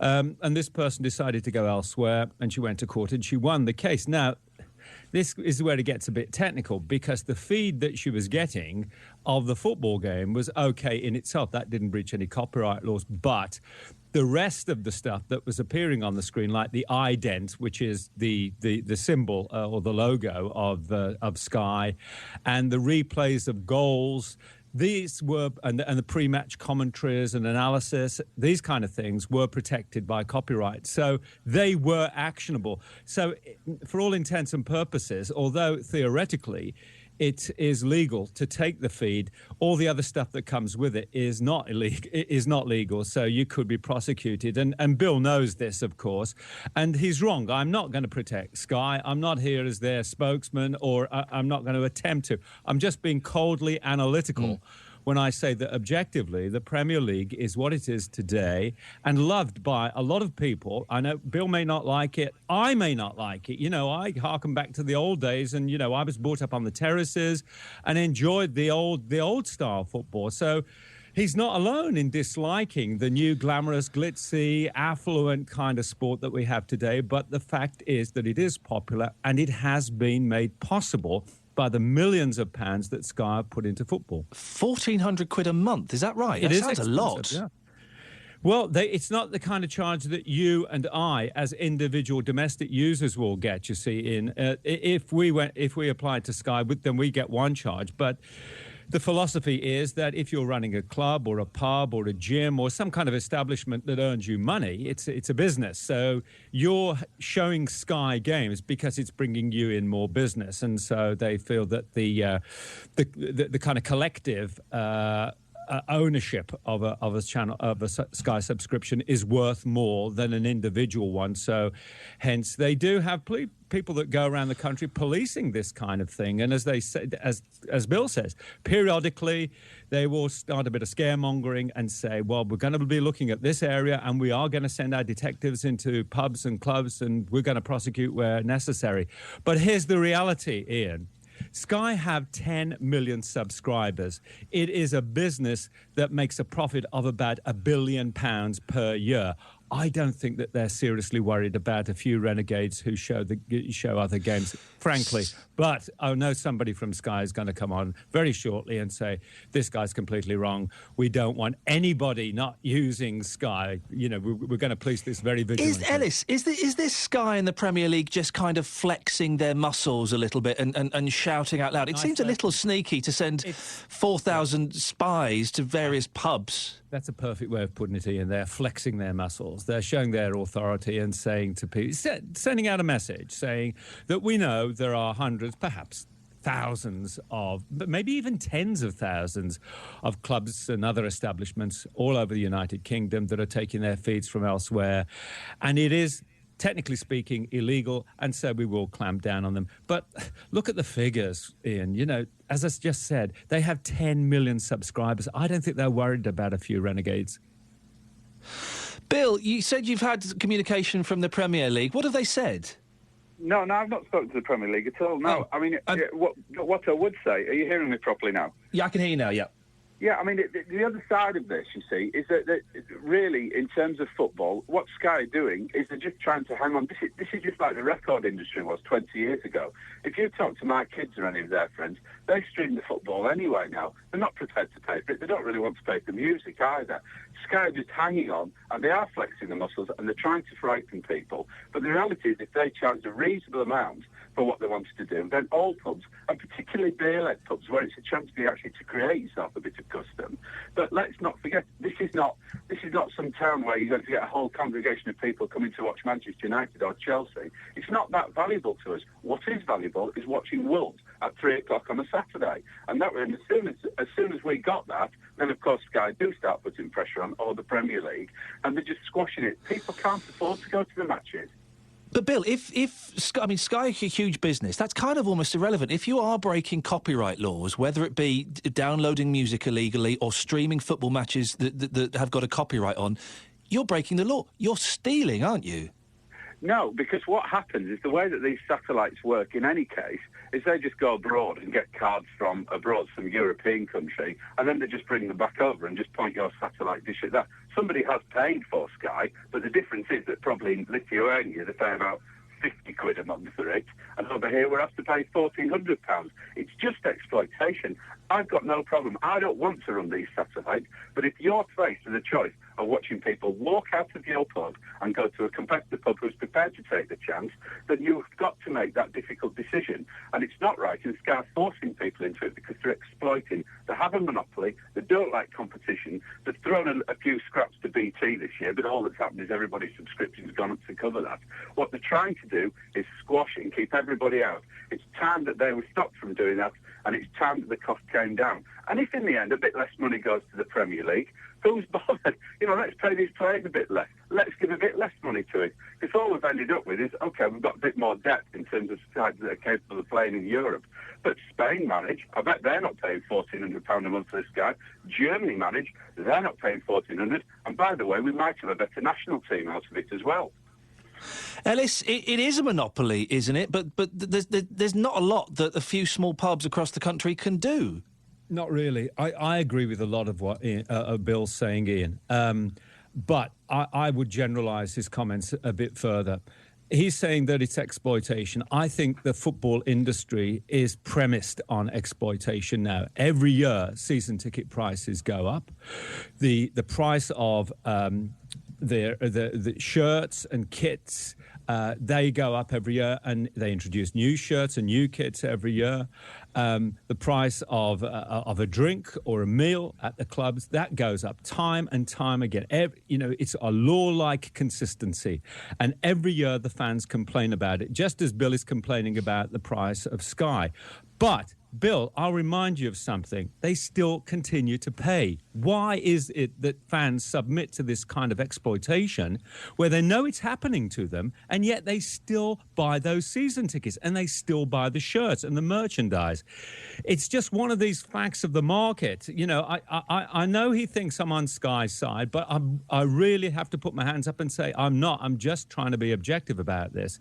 And I agree with a lot of what he's saying, but sometimes you've just got to rely on fans at some point to turn around and say, we're not taking this anymore. We don't like being charged the kind of amounts that the clubs think that they're getting away with, so we will just stop. And that won't happen. Bill, he makes a good point, doesn't he? The prices are going up and up and up, and people are still paying those prices. Yeah, but that's the problem, is people like Ellis, they're coldly analytical about this. This is about passion. This is about emotion. In Wolves, people care about that team. Well, in fairness to Ellis... In fairness to Ellis, we have got him on, to kind of explain it, I suppose, in a cold and passionate way. He's giving us the facts. But what he's not understanding is, and it's the same in pubs, it's about emotion, it's about passion. People care about the team. They don't go on holiday because they want to buy a season ticket. It matters more. It's not just about going down and saying, oh, well, I won't use that particular shop because it's a bit pricey. This is and that's why lives. They're exploited, Bill. And that's why they're exploited. But at some stage, maybe it needs to go higher then, and maybe other people need to look at it and say, well, actually, this is not right anymore. Like and exploitation is not right. Like who, Bill? Who could intervene? The government. Oh, well, you're surrendering a sport to the government to control. You're not surrendering the sport. What you're saying is that they need to look at the pricing in the same way as they look at pricing of lots of things. They've looked at the pricing of gas. They've looked at the pricing of electricity. Why don't they look at the price? Football is this country's major sport. It's a passion for people. You literally can't let this. You can't let this go on. People can't afford to see it anymore. Slowly and surely, they're taking the game with the feet. Because who's going to see? It doesn't work. People want to go and see Wolves. They want to watch it. They want to be there. They want to be part of it. You can't walk away from it, Alice. It's not like that. Bill, I think you want your cake and eat it here. I agree with you. I'm a football fan. I go to the games. I've been going since 1961, for heaven's sake. So I can remember the good old days. And, you know, I am romantic about the sport, but I'm just calling it as it is now. And I think that I understand the emotion, and I fully appreciate exactly what you're saying. But at some stage, fans have got to put the foot down and say, we will not be exploited. But as you well know, the actual visiting of the fans to the ground is such a small part of the income now, particularly for the bigger clubs. But to sell what my cake and eating is wrong. I'm quite happy to pay for Sky, but it has to be a reasonable amount based on the sort of trade it would generate in my pub. As it stands, because Sky rates are based on business rates, I, with 2 little screens in my pub, I'll pay the same as a sports bar in the middle of town with 20 screens. Bill, we've got to end it there. Thank you very much indeed. Bill, who runs pub in Wolverhampton, Ellis Cashmore, Professor of Culture, Media and Sport at Staffs University. You can have your say, dear listener, after the travel news with Liz. Liz.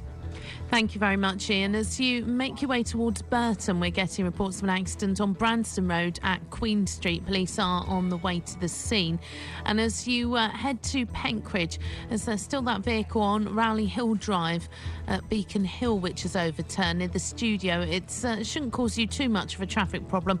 Obviously, just be aware if you are going in that direction. Through Selly Oak is looking busy again on the A38 going into Birmingham towards the Priory Road turn and in the Edgbaston direction. Around Five Ways Island is also starting to look busy now from Hagley Road in particular towards Ladywood Middleway, and the A45 through Sheldon is facing some congestion as well. If you can update us, call BBC WM 95.6 Travel 08453 002288. Ed Doolan. I've noticed that a lot of the people in Ed's position wear open neck shirts, yucky old jeans, funny things that you wouldn't even wear to clean the car. Not that you poor little pommy possums ever do clean the car very much. This week we're celebrating Australia Day in the company of the one and only Dame Edna Everage. That must mean a lot to you. It's the national emblem of New South Wales. It is, even though I come from the state of Victoria. We all have things in our past that we should keep quiet, don't we? I don't think you would, Ed. Ed Doolan. This Sunday from 12 noon. On BBC WM 95.6. Right, now I know we've got Daz obviously coming on at midday, so I know we've got lots of football fans listening. How important is it for you when you go to the pub to have your local team on, or to have Sky Sports on, or to have a big football match? I didn't realise it was £1,400 a month for pubs to show football matches. So no wonder, we hear stories all the time, don't we? The British boozer is on its last legs. Pubs closing all the time. They're desperate to get people in. So £1,400 a month is a lot of money. If they can get that same sport for £250 a month, you can see why they'd be tempted to. 03453 009956. Whose side are you on? Cracking argument between Ellis and Bill. Thank you for that, gentlemen. Whose side are you on? Are you on the boozers? Or are you on the side of Sky? Of the law, of copyright? To get these matches and all the bits that come with it, the commentary, the pre-match, the post-match, the logo, if you're not paying Sky directly for that, then you are stealing. In the same way as if you download music or films from the internet without paying. It's a form of theft. Or am I looking at this in a really old-fashioned kind of way? 03453 009956 is the telephone number. Let's speak to Steve in Wolverhampton. Morning, Steve. Morning, Ian. Steve, what would you like to say? Well, I'm with the guy from Wolverhampton. Bill. To be honest, Bill. Sky are actually exploiting the fans because of their passion. The fans will pay the extra. They will go without holidays. You see it up and down the country. But you can't blame Sky for that. It's a business, and if they know that people will pay their fees, then they'll charge those fees. If people stopped paying, then Sky would reduce. Totally agree. But because the fans are not organised, and it goes throughout the whole of society in the UK, we as a country do not get organised. We've had that kicked out of us from a long, long while ago. I understand where Sky are coming from. I'm a businessman. I always want as much money as I can possibly get for the job that I do. Exactly. They're not a charity, are they? No, they're a business, and they employ people, and they have to pay for it. Totally understand. But as a company, sometimes you have to look at the wider view and see what the social structure is as well, and be a bit more caring. Unfortunately, it's a Murdoch-operated company, isn't it? Yeah, it is, but I don't understand why they have to be more caring. Why should they be? Because they earn a lot of money out of people. Good for them. They should, as a business, take those people into consideration as well. The thing is, though, it is business. It is a capitalist business. We're in a capitalist society. That Sky charge what they think people what they think people will pay. I nearly said can afford. They charge what they think people will pay, and they've pretty much got it right, haven't they? I mean, if they doubled their fees and everyone went, whoa, I'm not paying that, I can't afford that, then they would reduce the fees. But the fact that so many people are subscribing to their sports channels, so many pubs are paying £1,400 a month, so many people are paying the prices for the shirts and the tickets to go and see the matches, they know there's a market for them. You watch any Premier League football match at the weekends, there's no empty seats there. Absolutely. Absolutely. There's empty seats within the grounds because people will go, it's cheaper, or can be cheaper, to go and have a couple of beers in the pub, and you can see every game, home and away, for what it costs to have a season. Is the problem that we are still looking at football in a kind of 1950s, 60s, 70s kind of way, when football was the common man's game? It was a working men's game. It was for everybody. It isn't anymore. It's a middle class, dare I say, upper middle class game now for the wealthy, isn't it? No, it's not. You only see those type of people behind glass eating the prawn sandwiches.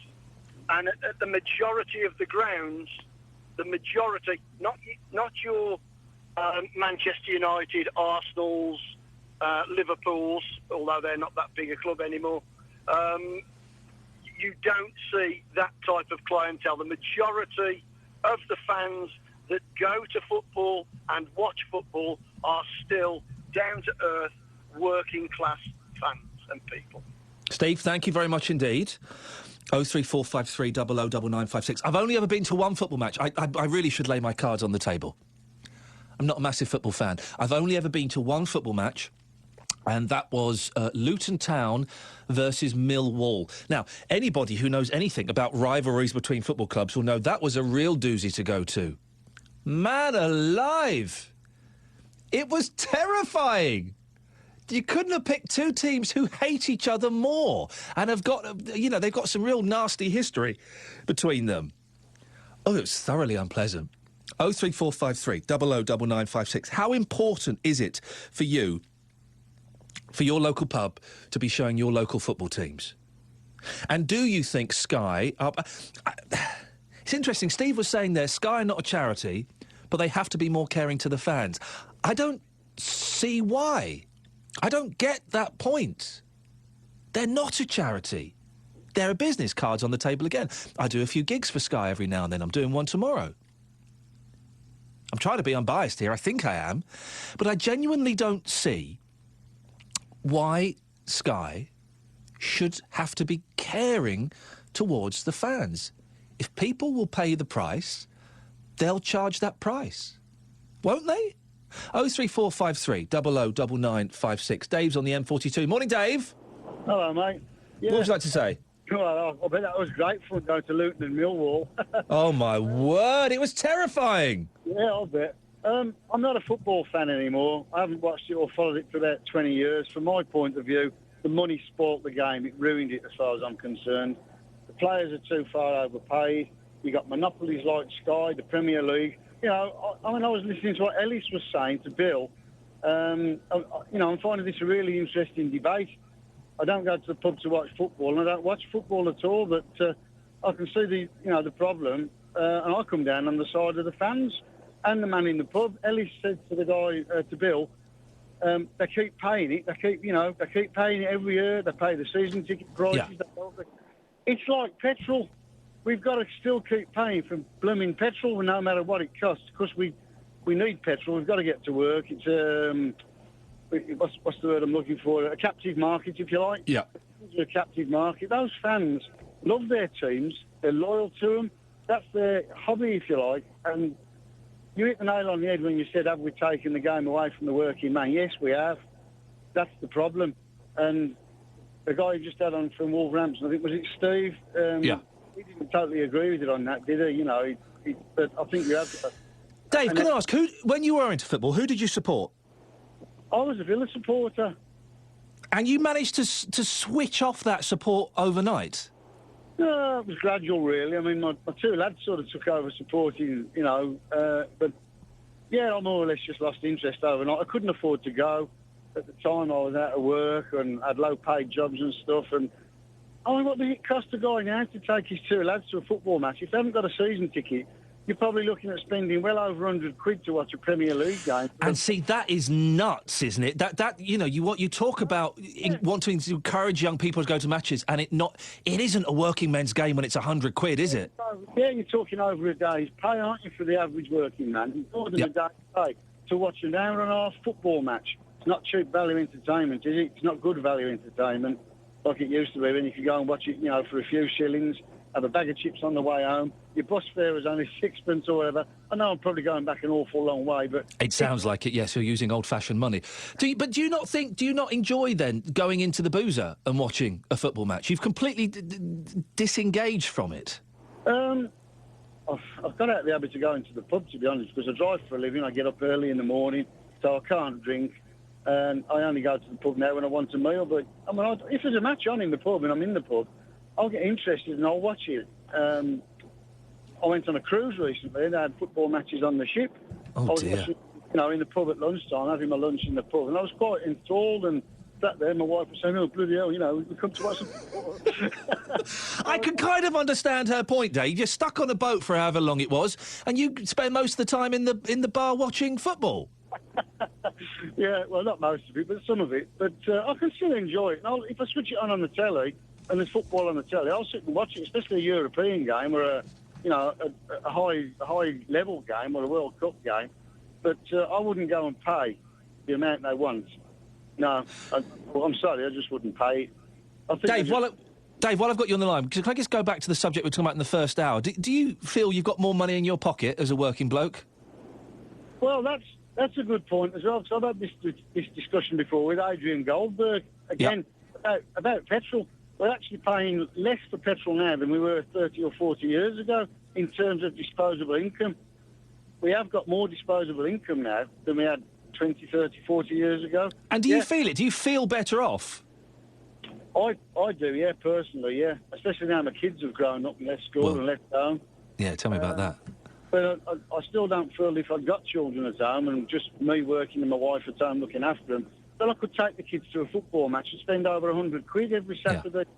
Dave, I appreciate your call. Thank you very much indeed. But there we go. First, the person on the phones, as far as I can remember, who's working, who says they feel better off. Partly because the kids have moved out. Aren't they expensive? Aren't children expensive? Even if you just add up, 4 and 2, my boys, even if I just add up all the money I've spent on comics in the last few years, I've probably spent about £15,000. It's a slight exaggeration, but only a slight exaggeration. Liverpool Football Club, this is an email here, iain.lee@bbc.co.uk. The supporters of this great club are not the wealthiest in the land. Liverpool only elects Labour MPs. Thank you, Ian. 03453 009956. So, lots on the table so far. More to come. What have we talked about in the first 2 hours that we'll carry on talking about? Are you starting to feel better off? Have you got more cash in your pocket? According to David Cameron, yes, you have. You should be feeling better. You should have more money. Really? 03453 009956. Are you pushy when you go to the doctors? I'd love to speak to you.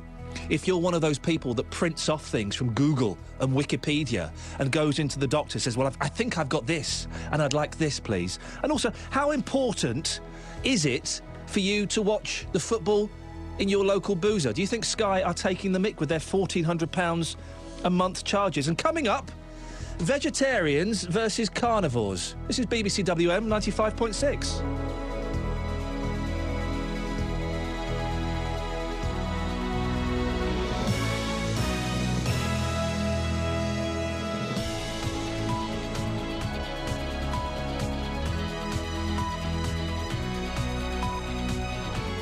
The voice of Birmingham and the Black Country. BBC WM 95.6. It's 11 o'clock. Let's get the latest news now. Here's Olivia Morley.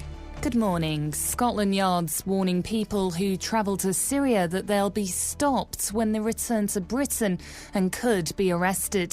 Sir Peter Fahy, the Chief Constable of Greater Manchester, who also talks for senior police officers on terrorism prevention, said he had huge concern about the issue. There's been a rise in the number of people detained this year going to and from Syria. Meanwhile, the Syrian government and the opposition have met briefly in the same room for the first time since peace talks began in Geneva, but they've refused to speak to each other directly and are thought to have now decamped to separate offices.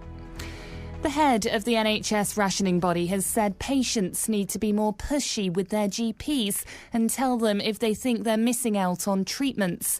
The chairman of NICE, Professor David Haslam, was speaking after a government report found that a third of patients with kidney cancer and 1 in 3 with motor neuron disease sufferers are not receiving the drugs they need.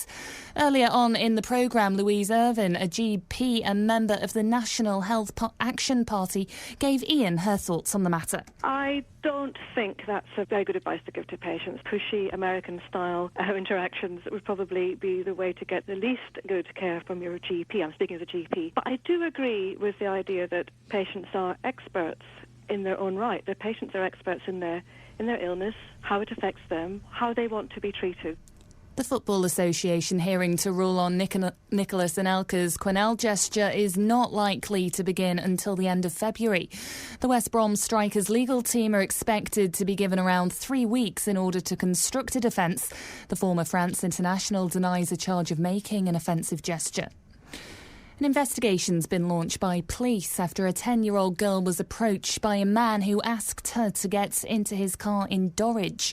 It happened yesterday morning when the child was on her way to school in Slater Road. She immediately ran off and alerted school staff. Following the incident, West Midlands Police are urging parents and teachers to drive home the stranger danger message. One of the biggest names in comedy is starting his new arena tour at Birmingham's Glee Club. Lee Evans is trying new material at the comedy club chain starting next Thursday. In total, he'll do 24 nights and be seen by 10,000 people. Glee owner Mark Tuggin says not everyone's there just to see the star. There are actually going to be a reasonable number of people who had already booked to come to the Glee Club before Lee's appearances were confirmed. There is therefore a good chance that a reasonable number of people are going to be sitting there and they might not know until he walks on. And that, I have to say, is a brilliant experience for us. In sport, the Walsall manager Dean Smith says he's looking for his players to take their A-game to Notts County this afternoon. The Saddlers could move back into the top 6 with a win at Meadow Lane, but Smith says it won't be straightforward. The pitch isn't great. They've played a lot of rugby on there as well, so it's going to be a heavy pitch. Notts County have just played on a heavy pitch with 10 men for 70 minutes, so hopefully that will have some effect on their players, and we can go there with our A game and get the result. In the conference, Tamworth hope to ease their relegation worries when they visit the league's bottom club Hyde. There's a local derby in Conference North with Solihull Moors at home to Hensford. We'll have updates on that game during BBC WM Sport this afternoon. And in tennis, China's Lina won her second Grand Slam title with victory over Slovakian Dominika Sibylkova at the Australian Open. Lee, seeded 4th, came through an edgy first set from both women to dominate the second and win 7-6, 6-love. The weather, and it's bright at the moment, but there will be a band of heavy and blustery showers coming later with highs today of 10 Celsius. BBC WM 95.6 News. There's more online at bbc.co.uk/WM. The Voice. The Voice. The Voice. The Voice of Birmingham and the Black Country. They have kids and they want somebody else to keep them. Social services shouldn't exist. I know quite a few people that have had pay cuts in their wages just to hang on to their job. Iain Lee, Saturdays 9 till 12. BBC WM 95.6. Morning, this is Iain Lee, BBC WM 95.6, here every Saturday between 9 and 12. If you've missed the first 2 hours, it's been quite feisty. I like it when it's feisty. If you want to take part, I'll give you the phone number shortly. Lots of calls this morning. I think we've got a couple of lines free, so now is a cracking time to call. Carrying through some of the things we spoke about in the first couple of hours, including David Cameron saying, hey, you're all starting to feel better off. People who are working are noticing a few more pounds in their pockets. Really? Really? We've had one call this morning from someone who's saying, yeah, I've probably got a few more quid. That's mainly because his kids have moved away. Give me a call on that. We're talking about being pushy at the doctors. Can you ever do it? Can you ever be pushy? And are you one of those people that goes in with things you've printed off the internet?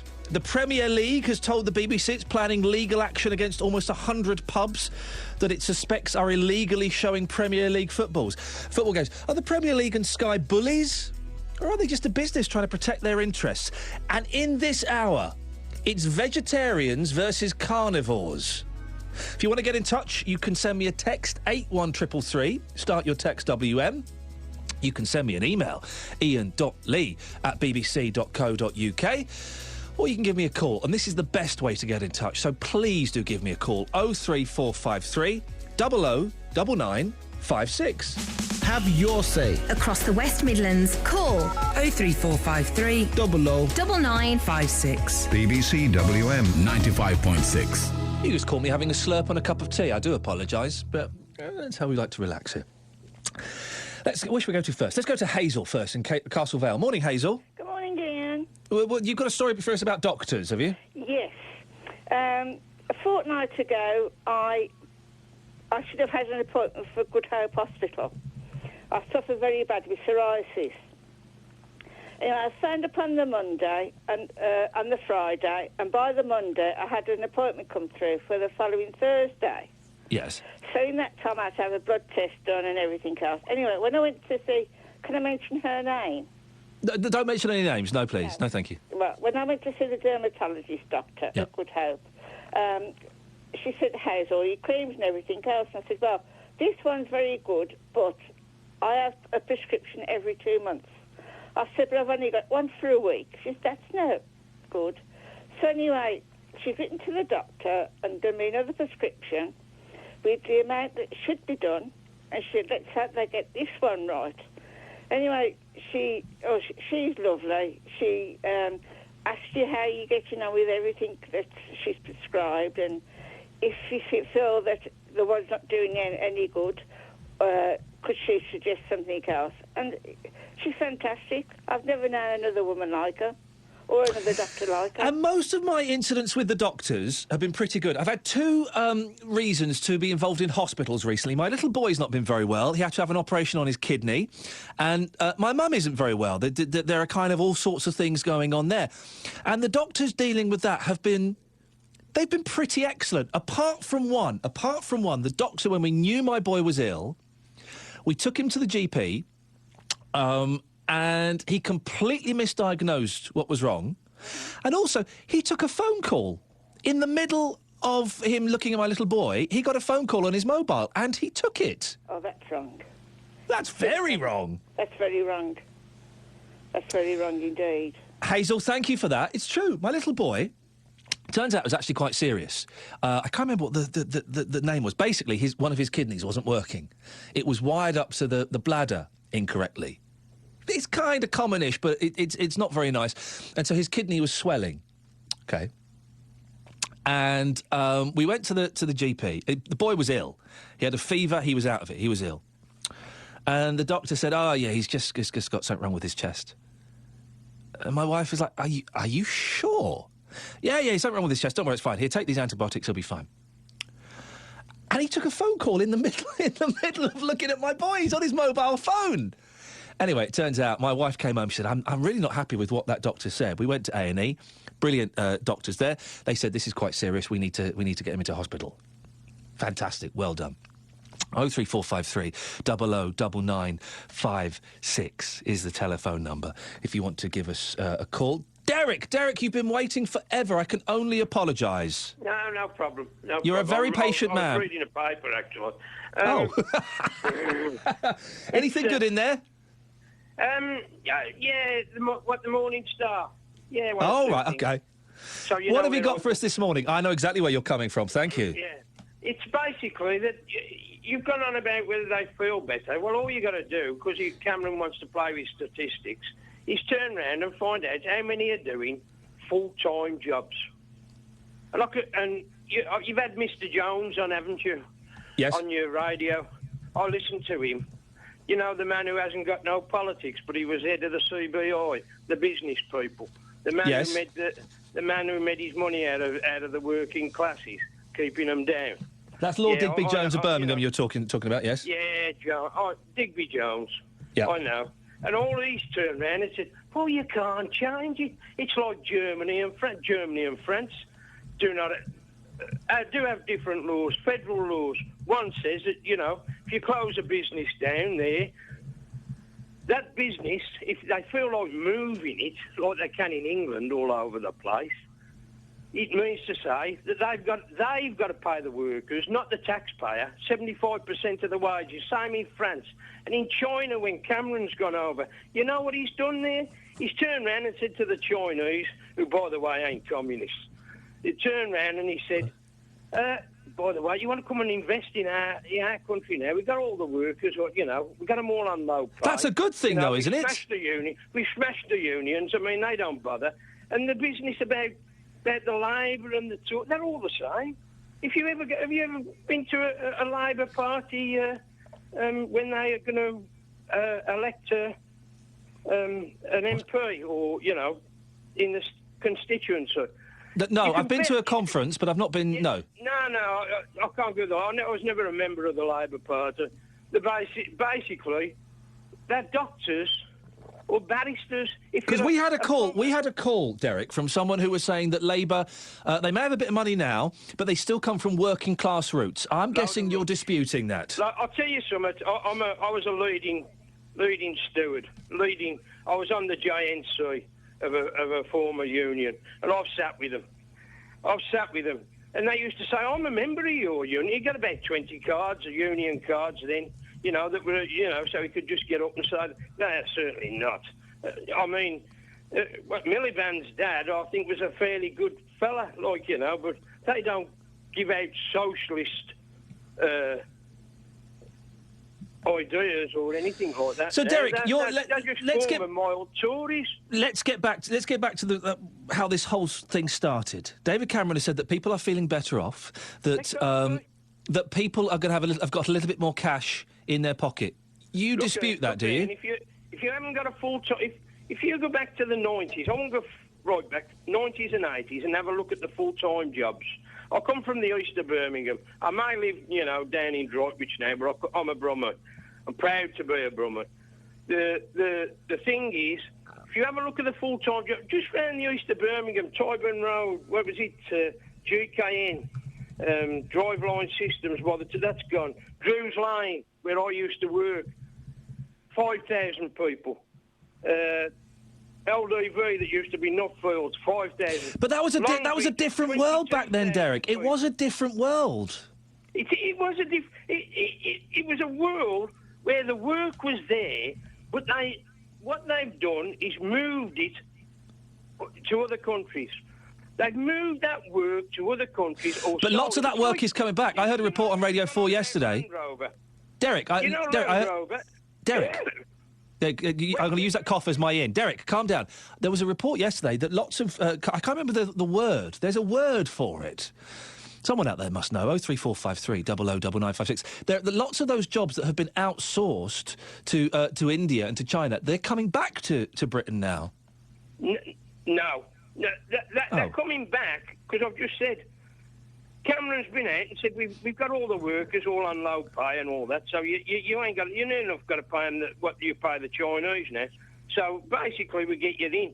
I mean, if you take Land Rover, when I was moved from Drews Lane to Land Rover, continuous service, there was 11,000 people working there. You know how many people work for Land Rover now? 50. And I'm not too, it's about 4,000. You have agency labour working there, and you've got to work for the agency labour for 18 months, and they treat you like a pig. We've got to move on. Thank you very much indeed. We've got no one here from that company to verify whether that you are indeed treated like a pig or not. 03453 009956 is the phone number. It's 11:15. Let's get the travel news now with Liz Saul. Thank you very much, Ian. Problems on the M6 going north. The carriageway is blocked because of an accident between 11A and 12. Now, this is right in the middle of the roadworks between the M6 toll and the A5 Gailey and Telford exit. Traffic's been stopped so vehicles can be recovered to a place of safety, possibly towards lane 1, as there's no hard shoulder particularly on that stretch of the carriageway. As I say, it has happened in the roadworks as well. So it could be blocked for a little while. Certainly traffic is rather slow towards 11A and starting to stack up a bit. At southbound, we're getting reports that cars broken down between 7 and 6. The A34 Spaghetti Junction turns. Traffic seems to be coping OK around there. Branson Road in Burton is partially blocked because of an accident, and we understand some dogs have been involved in that accident as well at the All Saints Road turning, causing a bit of congestion. Busy in and out of Birmingham through Handsworth on Soho Road, around Sheldon on the A45, and expect delays in Dudley with there's ongoing roadworks and temporary lights on St James's Road between the Parade and Ednam Road. If you can update us, call BBC WM 95.6 Travel 08453 002288. Adrian Goldberg. Have you been shocked by Benefit Street? Benefit Street is not a true representation of folks. It just shows you how this government is out of touch with the ordinary person in the street. Mornings with Adrian Goldberg. This Monday, I talk exclusively to White D from Benefit Street, appearing live on BBC WM and taking your calls. The West Midlands' biggest phone-in. Adrian Goldberg. Monday to Friday. 9 till 12. On BBC WM 95.6. So, we were going to talk about this last week, and it was such a packed show, we didn't get round to it. For the last 25 years, since the age of 15, that's right, I'm 40, I'll save you the maths, I've been a vegetarian. Now, I'm kind of thinking of knocking it on the head. I'll go into the details in a little bit, but I'd love to hear your stories about why you became a vegetarian, and maybe why you changed, why you stopped being a vegetarian, why you had enough. Give me a call, 03453 009956. What reasons did you have for stopping eating meat? Was it ethical, moral, health? Was it because your parents were veggie, your wife, your husband? And if you went back the other way, why and how difficult was it? 03453 009956. Joined now by Sue Taylor from the Vegetarian Society. Morning, Sue. Morning. We've also got Chris Lacey, who's a butcher, an MP Honour Butchers in Hollywood in Birmingham. Morning, Chris. Good morning. Well, what are your thoughts on vegetarians, Chris? I don't think they're bad people. I just think they're missing out on something in life, to be honest. Tell me what I'm missing out on. Oh, you're missing out on bacon. No, there's lots of things you're missing out on, to be fair. It's the fulfilling portion in a meal, isn't it? It's not, you know, if you have steak and chips, it's a bit better than having nut roast and chips or something similar. I mean, God, there's a variety of meats, and there's such a massive genre of meat that's so lovely. You're definitely missing out on a lot of it. So how long have you been a vegetarian, and why? Probably been vegetarian for over 10 years, and I sort of gradually came to it. I grew up eating, you know, the usual, very sort of traditional English food, you know, potatoes, veg, meat in various disguises, really. I think my mum used to disguise it every day in a different way, but it was really the same stuff she gave us all the time. So very traditionally brought up from an eating point of view. But I actually didn't really like the taste of meat, and it didn't really sit with me. I didn't feel comfortable. And over the years, as I left home, and then as I sort of, you know, grew up, I got older, I sort of cut things out as I went along. I was one of those veggies that have sort of cut things out and then eventually was completely meat-free. So I don't really think I'm missing out on anything. I think what's actually happened is I've discovered a whole new range of food that I wasn't really eating before. Try and sell vegetarian food to Chris, because I know there is some excellent vegetarian food. He doesn't sound convinced. Well, I'm sure Chris does actually eat some vegetarian food, because I bet he really likes beans on toast, and that's veggie for a start. So everyone loves beans on toast. It's not very healthy. You couldn't live on beans on toast, could you? It's pretty good, actually, because it's protein and it's... A bit windy. Well, yes, you might not have many friends. No. Don't want to get stuck in a long car journey with someone after that, do you? Well, the other day, actually, I had a really great lunch with a friend. You can actually get some really good fake meats now. If you actually really like the taste of meat, but you don't actually want the ethical dilemma of eating animals, then you can actually get some really, really good things from supermarkets now. And I actually had a really, really nice... toasted bagel with avocado, tomato, and some fake bacon on it, and it was really nice. But I think that's the guilt of the animal dying. So I've seen these fake meats, and I have vegetarian and vegan friends who say... Have you touched them? Have you tasted them? Oh, I've tasted them. Yeah, but there is an argument that comes up that I can't answer.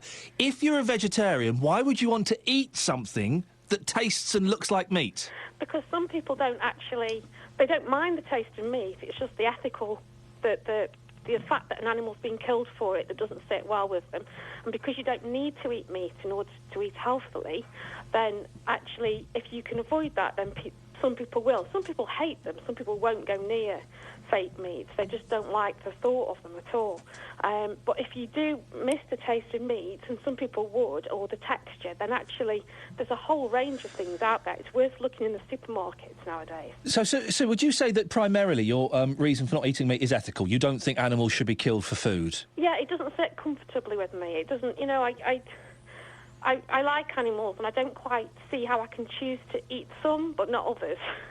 It's quite a dilemma that, some people, in the UK we're supposedly a nation of animal lovers, and yet over the years we've decided to eat some types of animals and not others. And Chris, does it never... Killing for food, sorry. The idea of me killing for food, I couldn't do that personally, so... Chris, does it never bother you when you're chopping open a lamb, imagining that sweet young baby lamb jumping in a field and then you're hacking its legs off? No. Is the honest answer. There you go. How do you distance yourself from that animal that that beautiful little animal? Oh, it's gorgeous.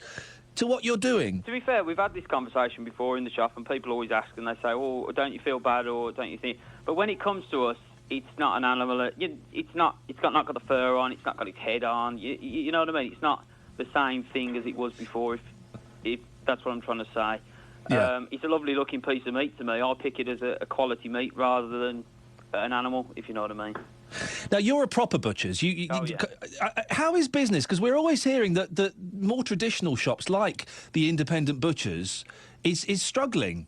No, we're doing fantastic. I think the butchers that are left and the ones that sell quality and don't go for the mass-produced, rubbish that's intensively reared, cheaply bought and everything, will keep their trade and will serve more quality to people who just eat a little bit less meat but pay for a bit more quality, if you know what I mean.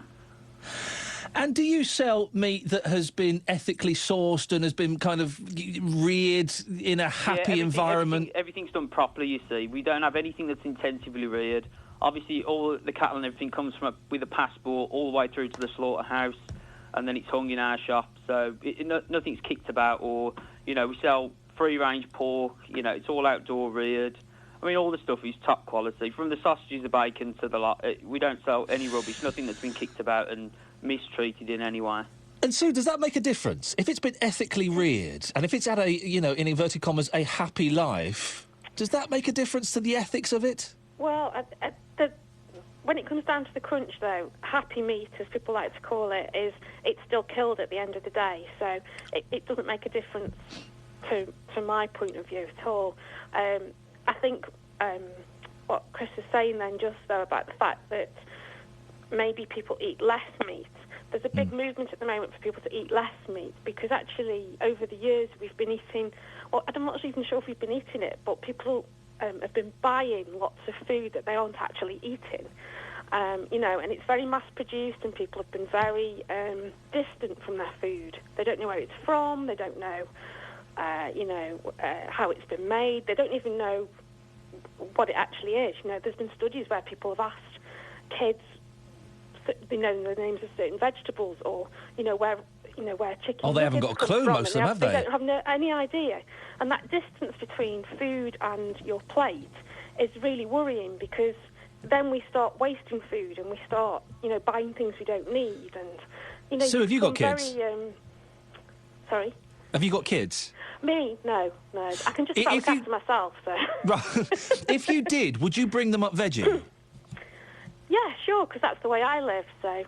It's as some of my colleagues at work, they've got kids, and they bring them up as veggies, because that's, parents make choices on all levels for their children, so you will do the best that you can do. The thing to do is make sure you get all the right information, and anyone, no matter what diet they're having, should make sure they're getting the right amount of nutrition and find out about food. The reason I ask about kids is because this is why this has cropped up in my life. I've got two boys, 4 and 2. My wife is Greek, so you can guess she ain't no vegetarian. There's a lot of meat in our house, okay? And I was cooking the boys' food. They had bolognese. And I like to just have a little test, just to make sure it's not too hot, not too cold. Yeah. And I had a little test of this bolognese sauce with mince in. And it was flipping lovely. It was lovely. I know, and my boy didn't want to eat it. He ate some of it. There was a lot left. And I ate it, Sue. And it was delicious. This is why I have this dilemma. Well, perhaps maybe you've not been cooking right. Oh. Maybe you need to go on a cookery course, or revamp some of your food, or, because... Oh, this mince was delicious, so I can't deny it. It can't be replaced by minced beef or something like that. Core mince or anything like that, it's rubbish. I got ripped off with that by my mum once, and I spotted it straight away. I said, don't get bringing that home again. Your mum tried to smuggle some corn in front of a butcher? Yeah. Oh, shit, this is when I was young, and I said, Mum, don't give me that again. Honestly, Sue, this minced beef, it did taste incredible. Well, I think if you came along to perhaps our cookery school, which we have in Cheshire, we create some amazing dishes, and we have some great food. And you don't. I mean, often what you're tasting is things like for instance, when you taste bacon, what you're actually tasting is the salt and the fat. So if you're sort of recreating those flavours, it's. I can't convince you not to eat something just because it was something that you like the taste of. I'm never going to win that argument, am I? So, but just because you've tasted something once, it doesn't mean you have to not be veggie or, not have vegetarian meals. So. Sue, thank you very much indeed. Sue Taylor from the Vegetarian Society, Chris Lacey, butcher at MP Honor Butchers in Hollywood in Birmingham. You've both been good sports. Over to you. Are you a veggie? And did you become a veggie and then go back the other way? 03453 009956. Honestly, this minced beef, it was delicious. I can't deny it wasn't. When I cooked the boys' food, I'd have a little taster of it. A little taster, just literally a tiny fingernail's worth, just to make sure it's cooked, it's not too hot, not too cold. And this minced beef, it was incredible. My wife is a great cook. 03453 009956. Frank's in Harbury. Morning, Frank. Hello, Ian. How you doing? Yeah, I'm good, Frank. I'm in a dilemma. What should I do? Stay vegetarian if you want to stay healthy. Well, you get healthy meat eaters, don't you? Pardon? You get healthy meat eaters. Not many. Let's put it this way. I've been a vegetarian. I'm 65 now. I've been a vegetarian since about the 8 or 9, something like that. Now, I must take, I can't remember the butcher's name. Is it Chris, was it? Chris, yeah. Bacon. It makes me feel sick every time I smell it. Now, as I said, I play football, I go running, I go walking. I've never, touch wood, I have to find some wood somewhere, ever been in hospital. I don't get headaches, nothing at all like that. I put that down to eating healthy food, i.e. vegetarian, keep all meat away. And I do it for 3 reasons. The ethical reason, as the young lady mentioned, animals are not for food as far as I'm concerned, especially the way they're treated by the butchers. Number 2, health reasons. right, which I've just explained to you, sort of thing. Yep. And number 3, which is another critical point, I can't stand the stuff. You know, the smell of meat. I just can't stand it. Basically, I have to be careful where I go in restaurants, because if somebody has meat, I just can't stand the smell of it. It's horrible. Really? And, You're that sensitive to it? Oh, yeah. Well, I'll tell you a little anecdote. Many, many years ago, I was at a football match, and a friend of mine went to get me a vegetarian pie. And he inadvertently was sold a meat pie. I took a couple of bites of it, and I spit it out. Right? I was ill for about 2 or 3 days. Yeah. This was about 20 years ago.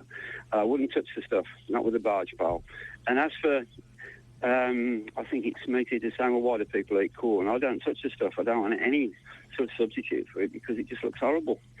And the butcher, I think he made some comments about it's the main supplement of the meal. It isn't. Meat is very, very bland. The vegetables, that's where your taste comes from. Well, Chris, it depends how it's cooked. My mother-in-law, the Greek mother-in-law, her kitchen smells wonderful when she's cooking some lamb. Oh, it smells incredible. I'll tell you what, don't invite me around then, unless she's cooking something else, because I'd probably throw up. Oh, blimey, she will. Christina wouldn't like that. Frank, thank you very much indeed. I will. It's unlikely I'd be inviting a call around to my mother-in-law's for lunch, Frank, but I will bear in mind that you'll throw up in Christina's kitchen. She'd be very, very upset with that. 03453 009956. Terry, morning, Terry. Good morning. You're a vegetarian, are you?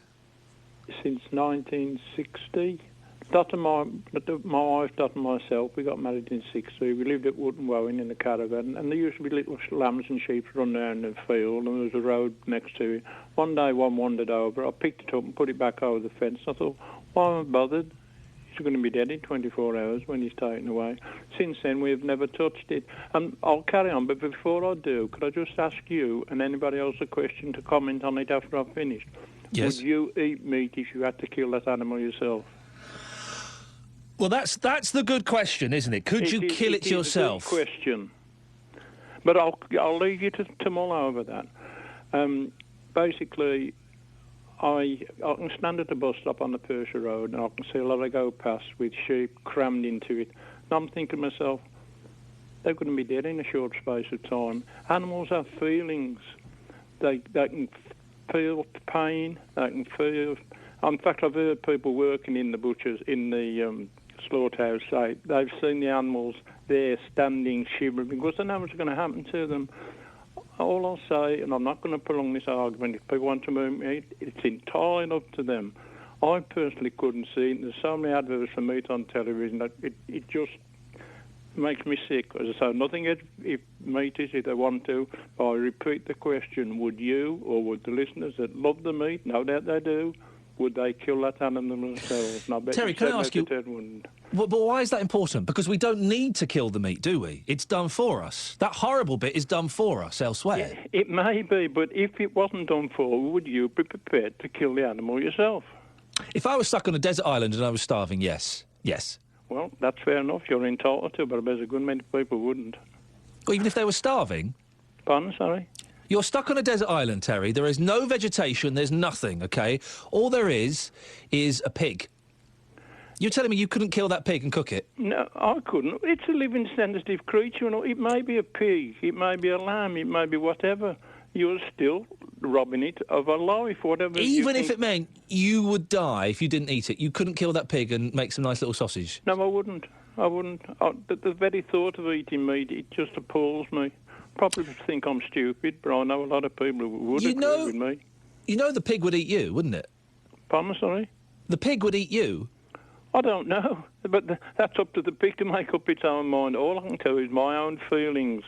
I can't do any more than that, and I'm Terry? sure that you can understand what I'm saying, can't you? I can understand what you're saying, Terry. Thank you very much indeed. 03453 009956. That argument is often brought up, could you kill the animal yourself? We don't need to. Society has evolved to the point where we don't need to see that stuff. Here's a thought. You know cats, right? I love my cat. Really do. She's 15 this year. I've not got many years left with her. I'll be devastated. But if I were to collapse in my house and die, my cat would eat me. Isn't that a horrific thought? It's true. She'd eat me. If I was stuck on a desert island, even as a strict vegetarian, and there was no vegetation there I could eat, and all there was a pig, don't ask me how I'd be in that scenario, but I would kill that pig and eat it. I'd be reluctant, and it would take a long time, but desperation would drive me to kill that pig and get some nice roast pork. 03453 009956. Terry's in Oldbury. Morning, Terry. Oh, is that Terry? Hello, Terry in Sturchley. Sorry, Terry.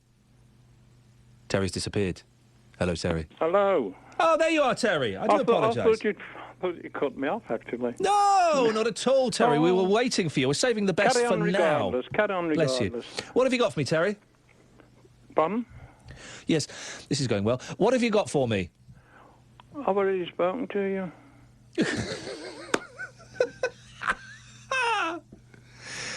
Oh, dear. Thank you, Terry. The joys of live radio. Terry's in Oldbury. Morning, Terry. Good morning. There are too many Terrys. I'm sorry. That's but okay. I'm numero uno. I'm the best one. You're the best Terry we've got. What would you like to say?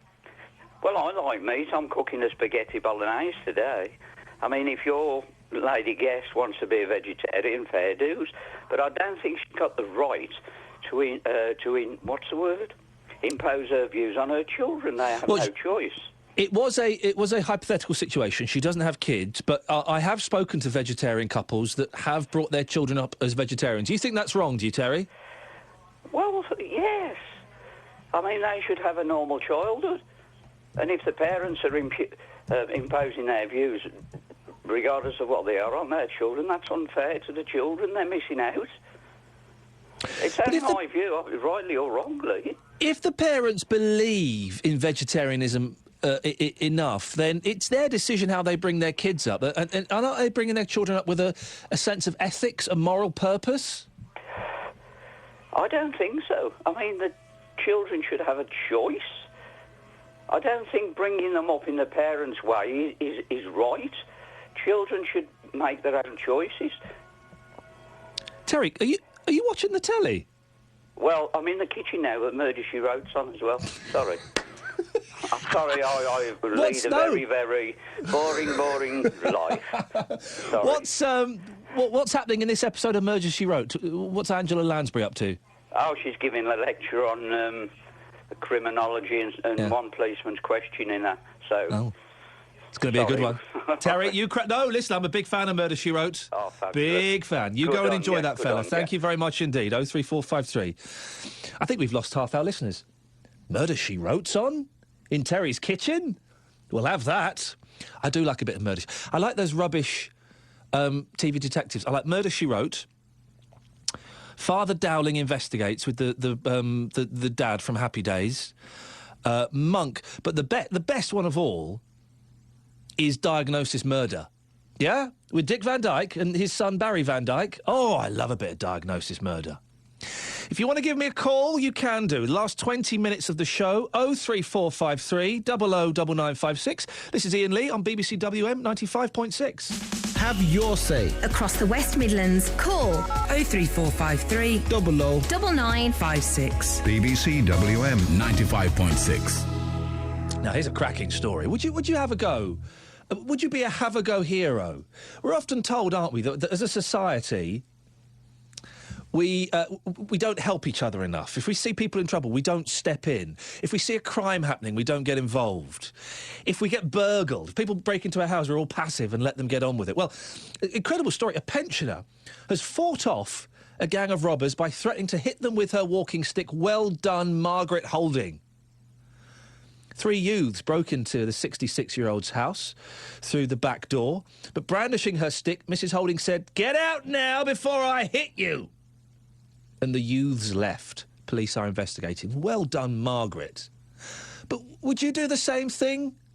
Would you be as confident? Three people trying to get into your back door? Go on your way. 03453 009956. Would you tackled burglars? Well, John Dance from Castle Bromwich fought off a burglar in his house. Morning, John. Oh, good morning. What happened to you? Well, I went up the shops for what I thought was a few minutes just to fetch a paper. Nobody was in the house at the time. The wife was out shopping. I went to local shops, came back, came through the garage door, which is obviously different from the front door, came in the back way. When I walked into the hall, I noticed glass all over the hall. Obviously, I thought there's somebody either in the house or they've been and left, so as I was walking about, I could hear movements upstairs. So I went to the sort of the porch, and in the cupboard there's a pickaxe handle, which is sort of, it just happens to be there in case. So I picked it up and walked back into the hall, and this guy came walking down the stairs. How old was he? What did he look like? He was, let's see, he was probably, it was about 25, 30, yeah. I think, and it's a sort of mixed race, but that's besides the point, obviously. But yeah, he came walking down the stairs, and as he came towards me, I didn't know whether there was going to be more people in the house upstairs or what he'd got in his pockets or anything. And so as he came walking towards me, I just picked I got the pickaxe handle, and I swore at him, and I said, "What are you doing in my house?" And he came walking, and I just hit him with it. And you hit him? Yes. Where did you hit him? What part of his body? I think I just swung it at him. I think it hit him across the face, across the head. It's not something I like doing, but I didn't know whether he was going to attack me, you see. I thought it was a case of, well, I'll either have to run or do something, but that was the only way I could handle it, really. So as I hit him, he fell forward towards me, and then obviously I didn't hurt him that much. It was just a sort of, I think it was enough to probably put him off balance. I grabbed hold of him, and he was trying to get stuff out of his pockets, and we had a bit of a fight. I hadn't got a phone by me at the time. John, can I ask, and I wouldn't normally, but I think it's relevant, how old are you? 75. Or how old? Well, I'm 75 now. I was 74, 73 at the time.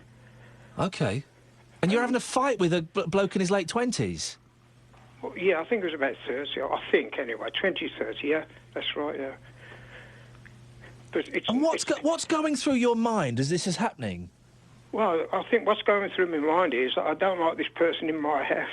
Yeah. And I'm going to try and give him a good hiding, to be honest. That's what I thought about. And I thought he's been up there ransacking the bedroom. Yeah. And I don't know what he was taking, what his pockets were filled with, but obviously I disturbed him. He must have heard me treading on the glass, so I came down. And we started this fight, and I pushed him up against the corner, and I realised I'd got to get to the kitchen, because that's where the phones were. I put my cell phone down, and there was no phone in the hall. I thought, now, I'm not sure how long I can hold this guy for. So I sort of struggled to the kitchen with him. He then turns around and said I'd hurt him, and please let me go because I feel sick. I don't know why I'd done this, but I said, well, if you feel sick, and it was sort of getting too much for me to hold. So I said, you better sit down on that chair. And I shouldn't have done that, really, because as soon as I loosed my grip on him, he started to fight me again. Oh. So we ended up fighting again and ended up in the back conservatory. And as we was fighting, I tripped over the coffee table there, and as I tripped backwards, it sort of broke and glass was all over the place. And then he just run out the garage, and then off he went. And that was it, really. It seemed to be over in a matter of minutes. I phoned the police, and they came within minutes. It was extremely good, And as a result of all that, a couple of days later, they did catch the burglar. So Fantastic. It was good result all round, really. As you're fighting this guy, I would be terrified. I would have just done listen, just take what you want, just get out, please. Did that not occur to you? No, it didn't. It didn't occur to me at all, to be honest. I mean, because I did serve 2 years in the army in Cyprus, and we had trouble there while I was there. So whether that sort of had something to do with it, it didn't. I wasn't really frightened at the time, to be honest. Not really. But you didn't know there could have been more people. There could have been more people upstairs, John. John. There could have been. I didn't know. It was just an instant reaction. Coming downstairs, I didn't know whether there was any more upstairs. I thought, well, at least I'll probably try and take one out anyway.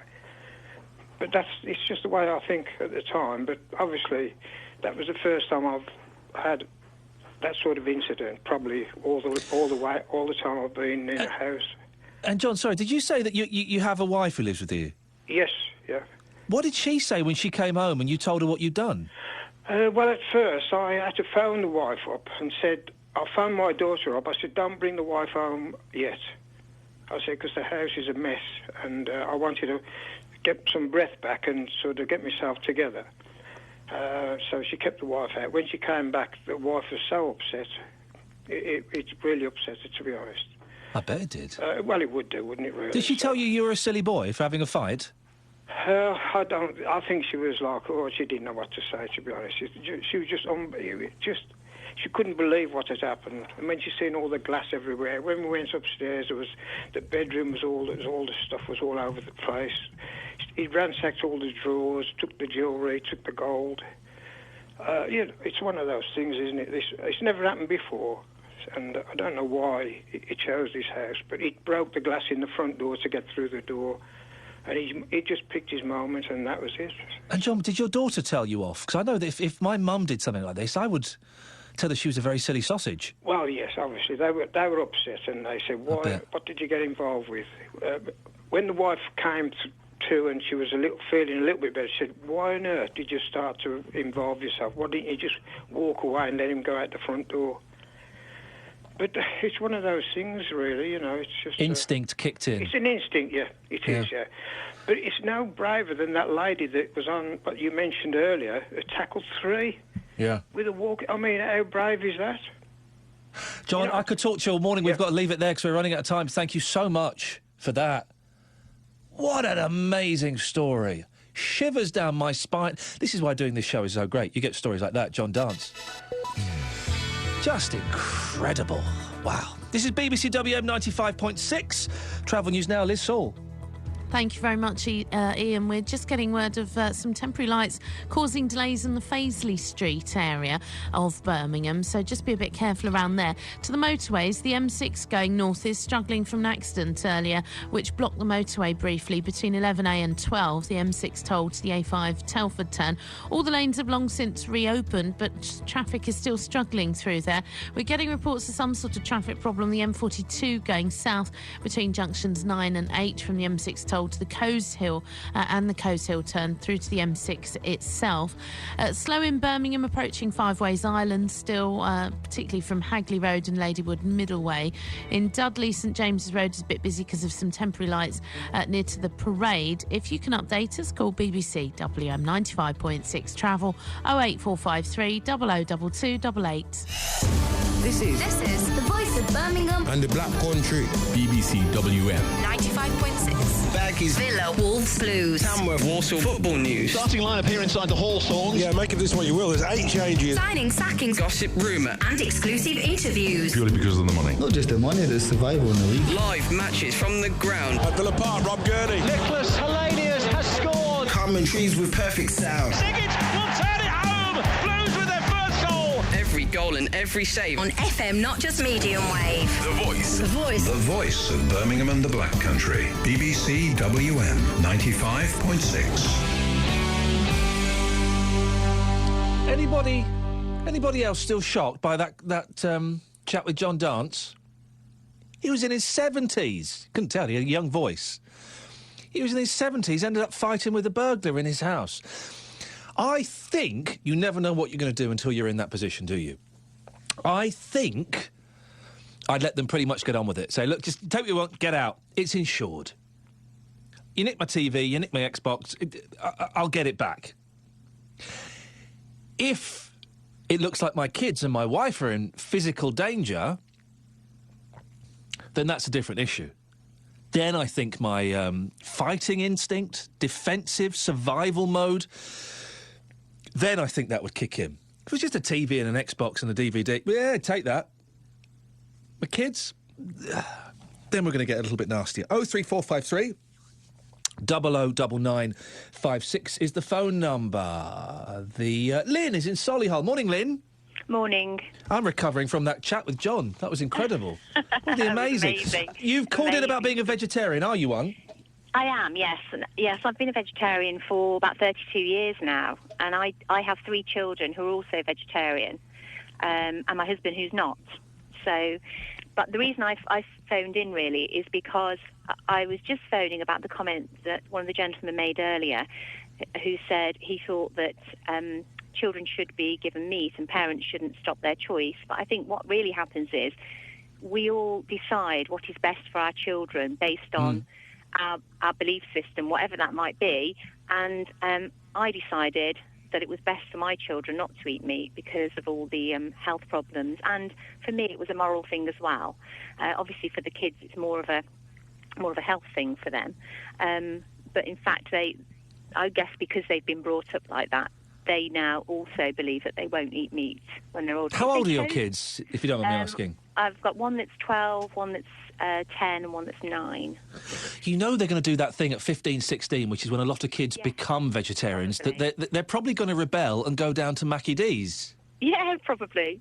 They probably will do. And I think that at that point, it's their choice, really, to make that decision. In fact, I said to them before then, it is their choice to make that decision, as long as they have the facts in front of them. And they have enough information from other people who do try to push them towards having meat, I have to say, to have more of a balanced view, I think. They get the food from us. They know what they like to eat. They go elsewhere. People will say to them, well, you should eat meat. This is why you should eat meat. And they at the moment, they make their own decisions about it.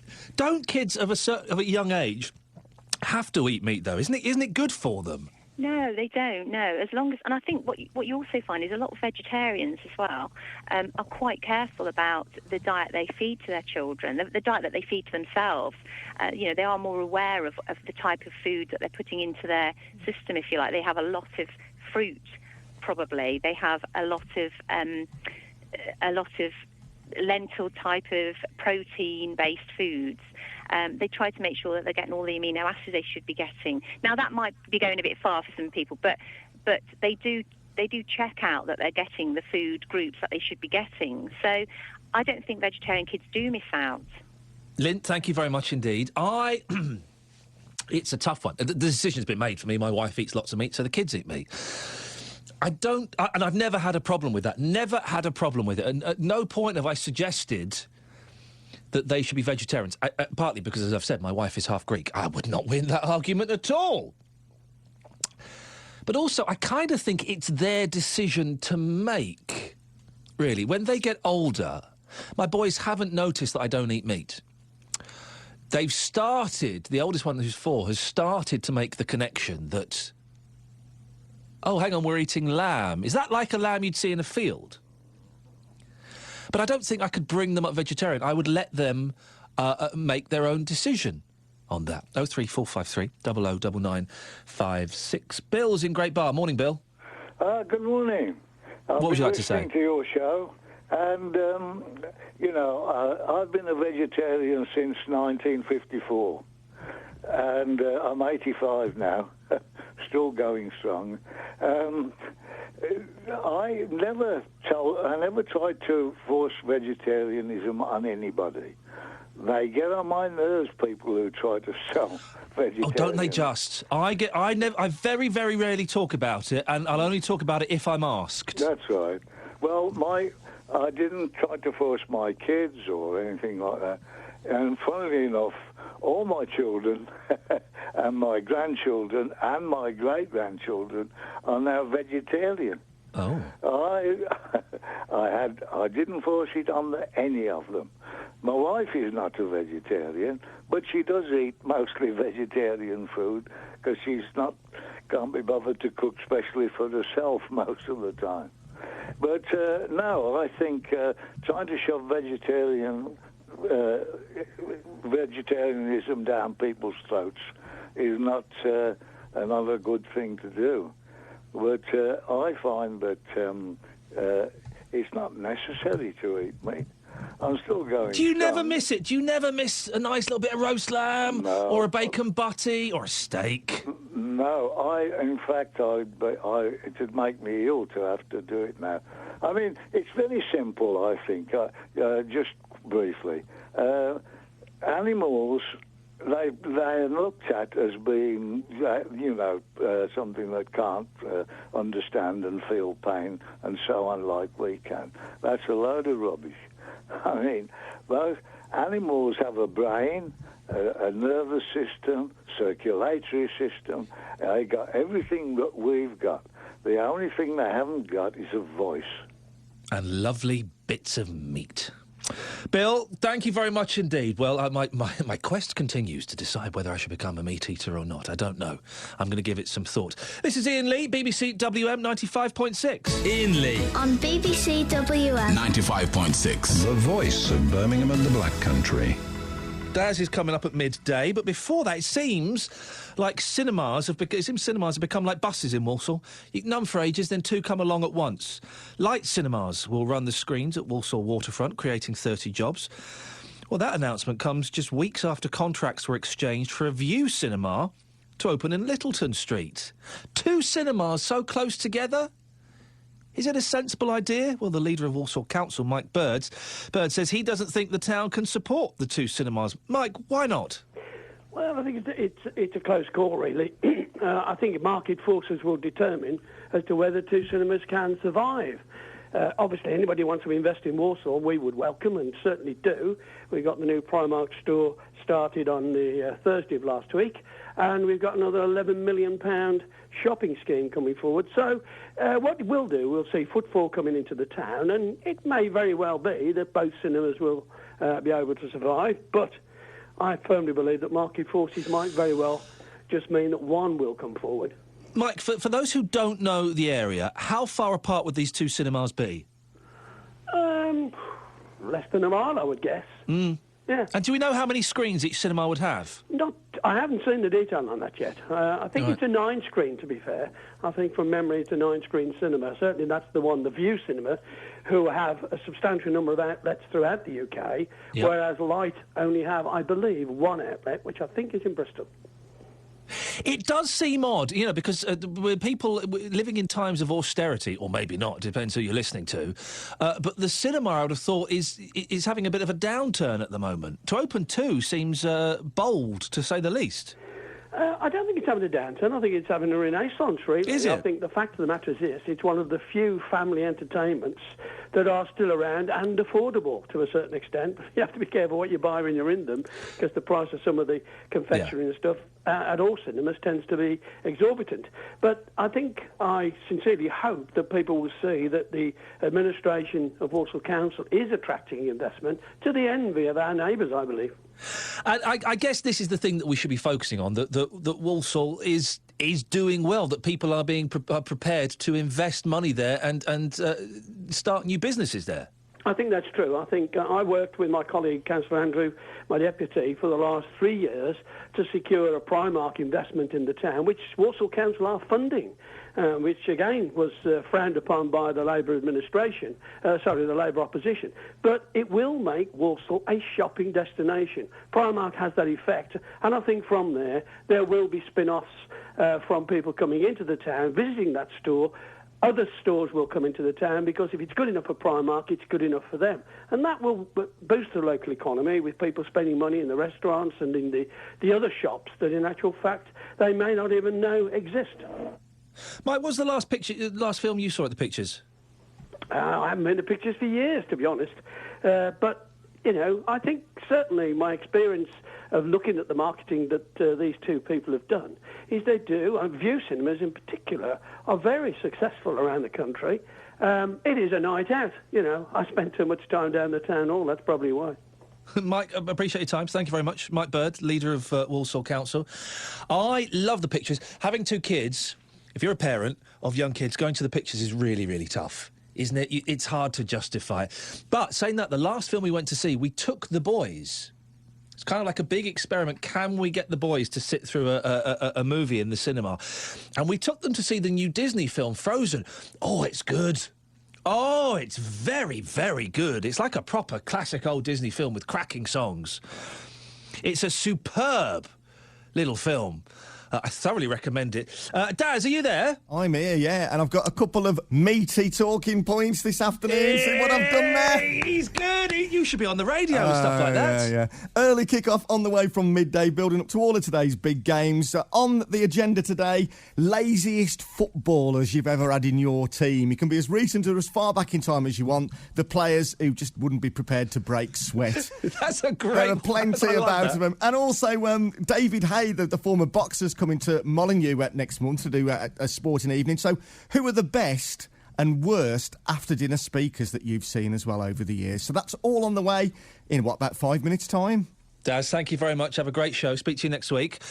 Right, dear listener, well, that's pretty much it. That's your lot. Thank you very much.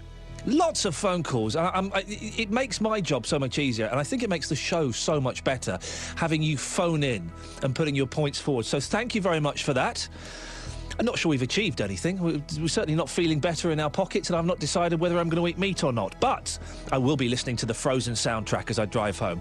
Thank you very much. If you want to email me in the week, iain.lee@bbc.co.uk. Until next Saturday at 9 o'clock, ta-ta.